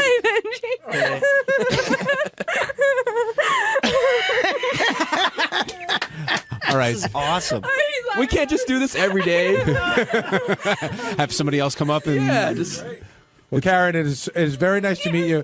Well, I really love you. Like, I don't mean I love you, but you know what I mean. I know Like, what I you love mean. so much. You know what? You come by later. We'll show you the office and the have they shown you the studio yet? And then, I haven't shown her studio and yet. Then, can I say another thing?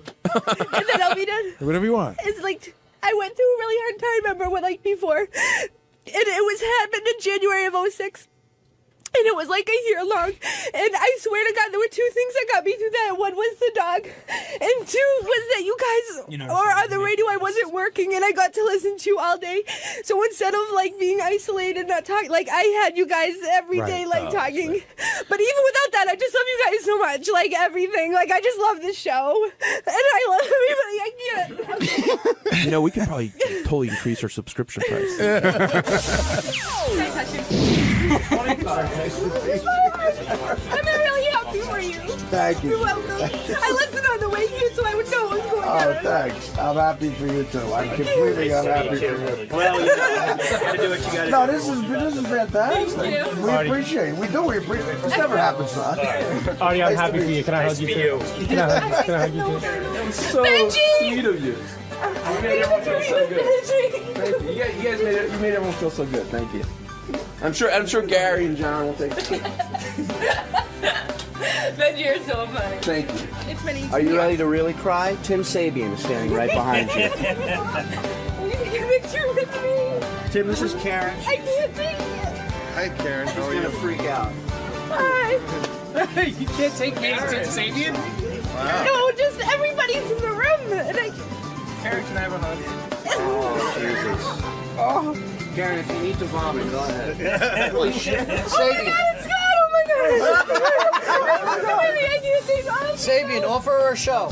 You want a show? Okay. Scott, will you take a picture with me, please? No pictures, please. I'm a celebrity. We're here. We're stars. I know. Don't cry. Another present for you. Oh, thank you very much. Oh, where's Jason? Well, you know what? Here's what we're What gonna if do. I cried all my tears? I feel dry. Don't worry about it. What we're gonna do, I'm gonna put you in this green room right here. I'm going to the green room? Yeah, and I'm gonna bring Is it in. the green room? I'm gonna bring in one at a time different God. people from the show, and we're gonna see just who gets the biggest reaction from you. Come on in. Karen, are you ready? Who do you think's coming in? Oh, I can't take that. What? I don't know. Brian Phelan again. Hi, how are you? All right, now, are you ready, Karen? For real? Are you ready? Yeah. Karen, I want you to be J.D. Harmeyer. Hi. I'm touching JD. Somebody is finally. J.D., what was that like for you? I don't know. Thank you. It's okay, Karen, I guess. what was that like for you? That was good. That was fun. That was up there with. That was right below Ganji. Oh, see? Wow.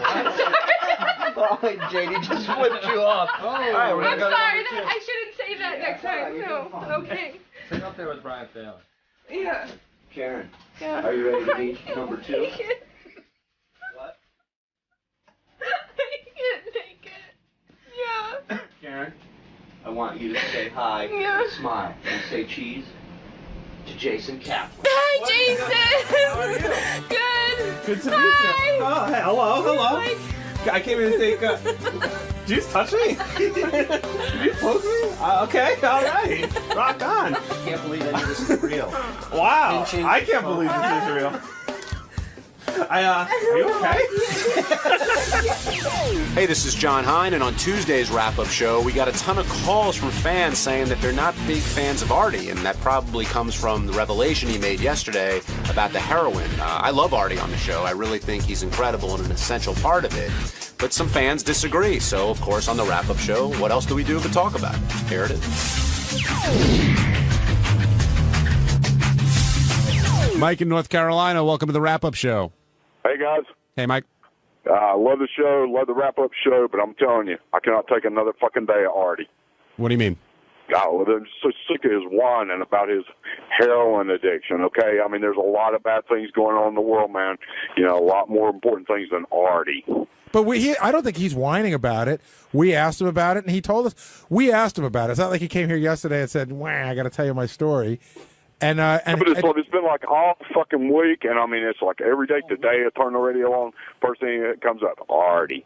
You know, and I love it, man. I love Sirius. I love everything about it, but just can't take no more Artie. Well, we give the audience what they want. I think that you would find yourself in the minority for not being Probably so, because I'm not a big fan of Artie. Right. I mean, let's put that up front right to begin with. But I guess I just think about what's going on in the world, and I mean, here he is whining about his addiction, and I mean, talking about his new house and all this shit. Man, the guy's got everything he could want. Why the hell has he got to do the damn drugs? Well, that's the enigma of being a drug addict. There's plenty of successful people who do it, and you say, why do they do it? And that's what you got to figure out. Yeah, well, I understand. I mean, I've got friends that's had problems in the past, too, but anyway, guys, that's all I wanted to say. I love the show, love Sirius, and you guys have a great day. Thanks, man. Thank you for your call, Mike. Kristen in Connecticut, you're on the wrap-up show. Hi, everybody. How are you? Good. Hi, Kristen. Good. I wanted to let you guys know I've been a fan for years. I started listening, I think, when I was in my mother's womb. I live in Connecticut, and we used to listen to you guys on WNBC.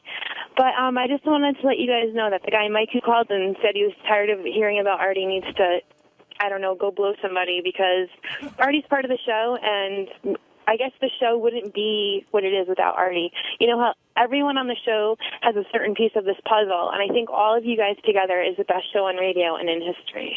Well, thank you, and I agree. Artie's an important part of the show, and he's really I would say beloved by the audience. So when something happens that's big, it's got to be discussed. Ryan in Chicago, you're on the wrap-up show. Hey, how you doing? Hey, Ryan. Love the show. Just to weigh in on Artie a little bit, I was a big fan of Artie, and now I can't stand him. I think he speaks too much. And this goes all the way back to Dice Clay, is when first started showing, like, Artie's true colors. But anyway, if somebody could tell me where I could get I Fucked Artie's Sister T-shirt, I'd appreciate it. You can't get them; they're not available. And what do you mean when you said it goes all the way back to Dice Clay? What do you mean by that? You mean the way he acted when he didn't get paid and that whole thing? Exactly. I don't know if he was just trying to make it fun for radio or good for radio or what, but the whole thing turned me off about him. And he does, like, at any time he can tell you what he does for somebody else, or throw his money around and make sure everybody knows it. I don't know, just turned me off over time. I did like him a lot. Now I can't stand him. Ryan, you're entitled to your opinion. Everybody can't be loved by everybody. Yeah, Ryan, not a big Artie fan, but thanks for letting us know how you feel. Were you going to say something, Ben? No, the shirt's really sold out? They're not available? I said they're not. Andy in Connecticut, you're on the wrap-up show. Hey, how you guys doing there? Love the show, guys, all of it. Even including Artie. Just wanted to call and pipe in a little, my opinion on the last guy, the guy before the last one that called complaining about Artie and shut him up and what was him about his addiction and stuff. I mean, I think he's a great part of the show, especially when he let him fall asleep and videotape him eating the cupcake and speed it up. And I had the TV show for a while there until we got it replaced with the AT&T TV, and I can't get it anymore. But I think it's a great part of the show when he pipes in and fights with High Pitch Eric or all the other guys and stuff. I think it's just a good addition to the show. Listen, I'm one of the, as a guy who works on the show and is theoretically Artie's boss, I've never been annoyed in any way by the Artie falling asleep thing. I think that's, I don't know that it's always funny, but I find it to be real. It's very real, and sometimes it makes me laugh. And I've never been like, listen, this ain't a factory. Some people call Artie. What was it? Doc Artie 40 minutes pay because he slept. Well, yesterday there were callers who were giving Howard and Robin a lot of shit for enabling Artie, and that's one of the examples they use. Like you should run a tighter ship, but this isn't your typical ship, right? And it's funny too because I was talking to Craig Gass yesterday, and he was reminding me about how he fell asleep on the air once and got yelled at so bad. Like, that wasn't funny. So why was it not funny when Craig Gass fell asleep, but it's really funny when Artie falls asleep? And what was your response? I don't know. He just said, I remember when I got yelled at. We didn't really get into it, but I said to myself, I do remember that. Why is one funny and the other isn't funny? It's a timing. It's Artie's timing. Yeah, his timing of sleeping is good. I think that what happens is Artie gives you so much, and he tells you who he is. You certainly understand the sleeping. Like, again, I'm so retarded. I really would tell everybody that he's on drugs. I go, listen, the guy has 3 Hawaiian punches, 2 cupcakes, and that really seems feasible to me. Well, he said again. I do believe he's telling the truth that a lot of some of the sleeping, because it goes back like 2 years, right, was not drug induced. Well, you're laughing. That's comforting to know. No, it's weird, but I really think that he has these high carb crashes. And I'm still going with that some of the time that's true. Raphael in Phoenix, you're on the wrap-up show. Has he made you curious at all about trying heroin? No. Has he made you curious? No, I would never do it. God forbid. But what's what is Artie showing you that's so good about it? He does make it sound really appealing, like how great it feels. Why would you never do it? I mean, you're pretty open for a lot of stuff. I would be scared. I've never tried coke either. It scared me too much. But what is Artie doing that looks so alluring? He's overweight. His life seems to be spiraling out of control. He's falling asleep. What's the allure of the way he describes the high? He makes it sound like you should experience it. Yeah, I'm not getting that out of it. Yeah. I'm not going to, if God forbid my mom's listening about that. But I really wouldn't. But I see the appeal. I mean, he makes it sound really good. Hey, it's Sal Gravernell. On Wednesday's wrap-up show, I further had to explain my idiotic logic on why I would do wacky stunts at Howard's wedding and how I thought Howard would actually find that amusing. So, as it progressed, me and Gary got a little heated and things got a little out of control again, so check it out. Sal, I feel like you feel as if you're being attacked, and you're not. I don't feel like I'm being attacked. I'm making my point, and you fucking douchebags are not getting it through your thick skulls. I said what I did. Let's move on. Let's talk about Bob Saget. All right, so we're not understanding your point. Yeah, and you never will. And you'll chop this up tomorrow, and it'll manifest into something else, and then I'll get in more trouble. Understand, Sal. I just want to do my work, please. Understand that, again, not goofing on you, the way you're talking makes it sound like you feel you did no wrong. I'm not. I made it perfectly clear that I did something wrong. That I put my thoughts out there for the world to hear, and I creeped out Howard, and I regret it. I don't think, absolutely did something. Wait. But if it's Sal was crazy. sincerely having this thought, I'm being totally serious. It was wrong for him to tell you that. Absolutely. It's You don't- not necessary to discuss it with you. But he doesn't know that was wrong. He shouldn't even be having the thought, okay? Right, Call me okay. Cookie. Yeah, 'cause nothing like that ever happened ever in the history I of the don't show. have that Never. thought. I'm sorry. All right, that's you. That's me. But I don't think anybody but you has that thought. But Benji, independent of having the thought, based on the history of everything that's gone down with this and the wedding and this and that, maybe in this situation, Sal should have kept it to himself. Not that it's right Guys, or wrong. John, my thought wasn't to wear a fucking Nazi uniform at his wedding. I'm It was not just saying that it- if something manifested a little wacky, See, I this wonder is if- where you don't sound sorry. I'm not. Because it's I'm no not big deal. sorry because I I'm wasn't explaining I it wasn't to going to you. wear a Nazi uniform. I was going to do something wacky. No, and not nobody me. knows what your parameters of wacky But are. not me in particular, Gary. I'm just saying. That's a lie I wouldn't again. be surprised. It was just an assumption. Howard's made it perfectly clear that he wouldn't want anything like that, and I heard the message. Okay, but but that's Gary, it. Let's not make this bigger than it is. So you're saying like, Benji so could have done stupid. something wacky, or Richard could have done something wacky, and someone else besides you? I didn't say. Yeah, I never said me in particular. Yes, you did. Oh, if I did, That was then the I, first then I thing used, you said. All right, then I use me as an example. That's fine. Maybe me. But Gary, you're But yelling he- at Sal for having weird thoughts. Yeah, I'm saying he shouldn't be. First of all, he shouldn't be having it. But I can't tell a person what I to agree think. with you. It makes but him look I'm bad not to yelling at him for express having it, weird but- thoughts. He shouldn't have. He shouldn't have verbalized. But he doesn't know that. Well, that's a big flaw. Then That's a big flaw that you love, that you make perfectly clear every day. What I love about Sal is that he doesn't know how to filter himself. Today, I wasn't looking to filter myself. I was asking you an opinion based on the 20 years of the history of the show. I know you don't know how to filter and yourself, you just but grabbed this me is- by the arm and threw me in This is there. one of those times that you should know. All right, well, I should have, and I didn't. I screwed up. I've done a lot worse that shouldn't get me at this wedding, and apparently today I asked somebody's opinion on Howard could react to a wacky stunt, and you think I'm going to fucking blow up the building like I had dynamite strapped on me. And there you go. That's repentant Sal. He's sorry. It's not repenting. It's your reaction. I'm explaining your reaction, not my apology. I regret using Beth as an example. That was wrong. I was trying to make an example of Howard and how he puts the show first, and that's something, and that was said out of admiration. That's it. That's what I apologize about. I apologize for putting Beth in an awkward position. It's not fair to her, and I'm sorry to her.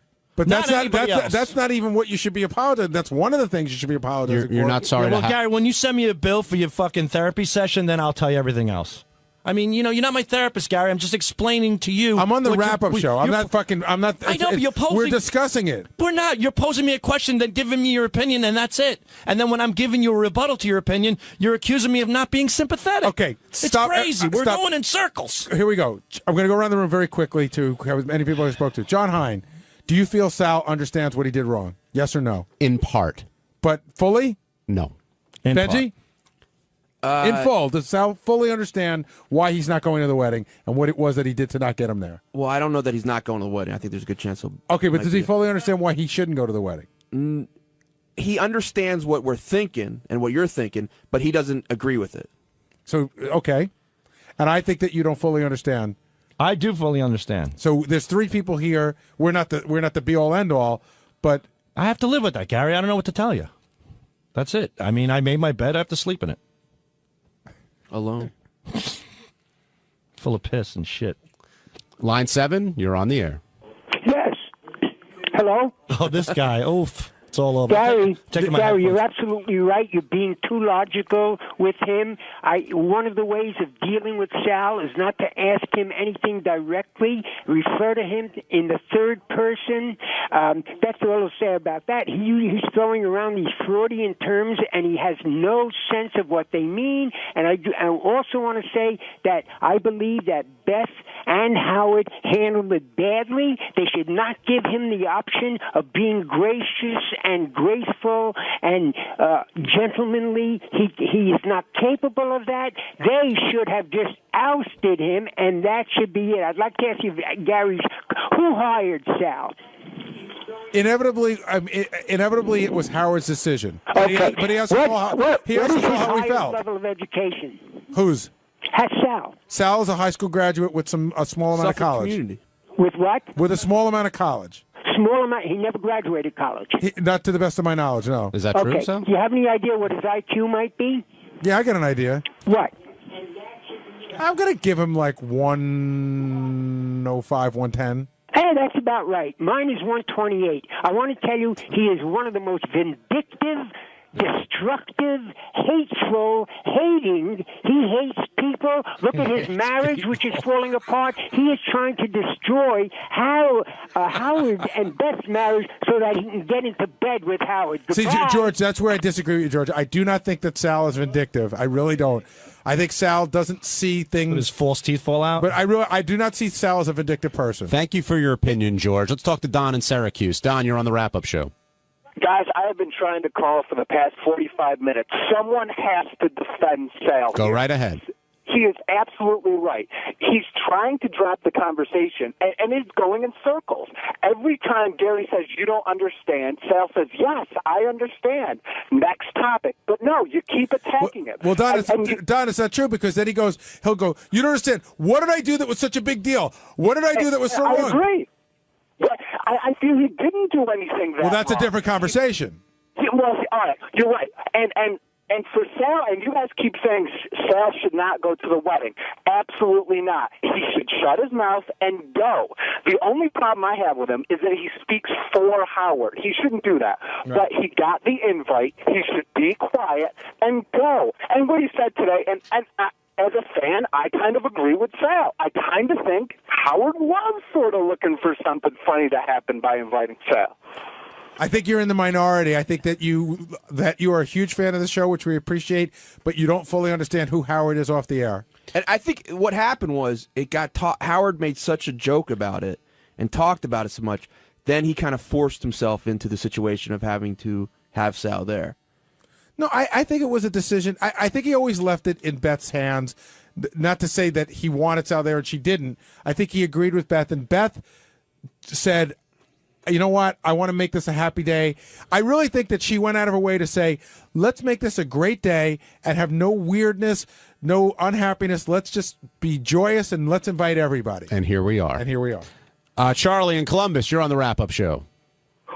Both. I think Sal should know when to say things and when to not. He should read my mind. Gary, you're a fucking idiot. Why would Sal know not to say that on the show? I don't know because he wasn't invited to the wedding for 3 months, and finally, out of the goodness of Beth's heart, he was invited. So most people would just be quiet and quietly go to the wedding. Is that so much to ask? I guess not. Do you think it was nice for you guys to make it perfectly clear every day without me saying a peep that I'm not going to the wedding and then shoot me an invitation? Maybe to me, I didn't shoot you an invitation. I know, but what do you think about that? You guys, you found it to be so glorious and so fun to make it perfectly clear that you got to the point where you were betting. You were betting on me, an employee that should be part of a joyous occasion. What the fuck are you talking about? Now you're the biggest deflector in the world. No, that was fine. That was fine. That months and months of Howard saying, "Oh, Sal's definitely not going to the wedding," and Gary come on the rap show. Sal's not going to the wedding. I didn't say one fucking peep. You know why? I knew I made a mistake, and I gracefully took a step back, and I realized that was I had to suffer the consequences. Then I get shot an invitation, and you don't look at that as like, wow, like I was strung along like an asshole for 3 months. Strung along by who? See, you're a by fucking the whole moron. crew. No, wait. The crew didn't know who was going to invite you. The crew didn't know that Beth was going to How change am her I mind. supposed to believe that? You know Why did what? I get an invitation? And then all of a sudden now, everybody had a change of heart last minute and invited me. Maybe that's true. By the way, to George, I think Sal's IQ is about 92, like a fucking Reese's monkey. Well, you had no problem. You must have no IQ. And you guys kept saying that I was like pissed off. I didn't say one word about this wedding in 6 months. Sal, Not we didn't one say you were word. pissed off. We said No, we you didn't. were. Like, we I said we complained, didn't think I you were cried. going to be invited because of what happened. That's all. But- we were wrong. Benji was right, and all right. So you were wrong. I was wrong. Let's move on. We all make mistakes. What's up, guys? It's Teddy. On Thursday's wrap-up show, Gary brought his kids in, and we discussed what home life is like at the Delabate residence. Check it out. Is it cool to ask like little personal stuff about their lives with you? Like nice Depends. stuff. Nice like stuff. do you guys have an allowance? No, not really. Barely. They're supposed to do chores to get money, but they don't do the chores and we don't give them the money. What's the one thing that bothers you about your dad most? The one thing that annoys you? I don't know. Barely takes care of the dog. Just so not true. Mary has him so well trained. Well, how about what's the thing you love the best about your dad? I don't know. He's fun. He's funny to be around and stuff. Now, like, have you talked to Jackson yet? Like, is he allowed to date yet? You probably don't date yet, right? No. Well, he's allowed to. He just doesn't seem to be that interested in it yet. Howard asked Jackson at the end if there were girls in his life yet, and he said a little bit, right? Yeah. Yeah. Lucas, how about you? God. Yeah, I don't really feel like telling the whole world who I like. Yeah, don't say the name, Lucas, please. Can you tell me what the letter starts with? I'm just teasing. No, don't. I'm teasing. Lucas is it's okay to say that he has somebody he likes, but we wouldn't say who it is, right? Same. Is she a fifth grader or? Yeah, she's my grade now. Cool. Good luck. Good luck with that. Dan in Austin, you're on the wrap-up show. Hey, I just wanted to say congratulations to Jackson and Lucas. Way to whip some butt in there, guys. Thank you. Hey, do you guys both play football or just Jackson? I wasn't sure. Oh, we both play football. Great. I remember last year your dad was a little bit concerned about whether or not you guys really wanted to play or if your dad was making you play. Well, Lucas didn't want to play last year, but Lucas, did you play last season? Yeah, it was actually really fun. I liked it a lot, and I can't believe I said, no, I don't want to play. Oh, good. And now I'm going to go up to juniors now. And you're going to play again? And if my coach from Bantams is listening, I just wanted to tell you that I like football a lot. Oh, that's He great. gave me a good season. Now, Sal picks on your dad a lot on the show, and how do you guys feel about that? I don't know. I don't really hear any of it, so I wouldn't know. But he gave us he showed us the mask and the lips today, and I thought it was kind of funny. Lucas, how about you? What do you think of that stuff that Sal has to make fun of your dad? Yeah, it's pretty funny. Yeah, the masks and the lips and stuff. That was really good. It was really funny. Now, do you guys enjoy goofing on him also when you're here? Like, the Sal put you up to doing some pranks or anything like that? Yeah, I walked over with the mask, but he told me not to listen. And who told you not to listen? I did. I said, don't listen to that idiot. Take the mask off and go. I kept calling the green room the dungeon because they came into work with me this morning, so they got up at 4:00 in the morning. And they've been here all morning, and when they're not doing the show is when they shouldn't be listening. So I call the green room the dungeon. In the meantime, there's a DVD player in there. There's the Sony... right, that computer, that which is computer in there. fantastic. So they're on there playing games and watching Simpsons DVDs, and I'm like, get back to the dungeon. Lucas is like, this is the best dungeon ever. Yeah, I was going to say, nice dungeon. Now, Sal, what did you do to these poor kids? Did you have them prank their dad all throughout the morning? You know, I went for a cup of coffee, and I came back, and Lucas... unsolicited, was already wearing the Gary lips, which I thought. Well, he doesn't know that he they're didn't. Gary He was lips. just. He saw a giant pair of lips that looked funny, and he tried them on. And we had fun with that. And then we did. We did? Us three. Right. We called it the Delabate Three. I put on the mask, and we did an armpit fart song together. And I love them. I mean, you know, out of all the people that come through here, I have to say I genuinely had the most fun with the Delabate boys. Me, Richard, and them had a blast in there. Now, We Lucas, really did. how old are you?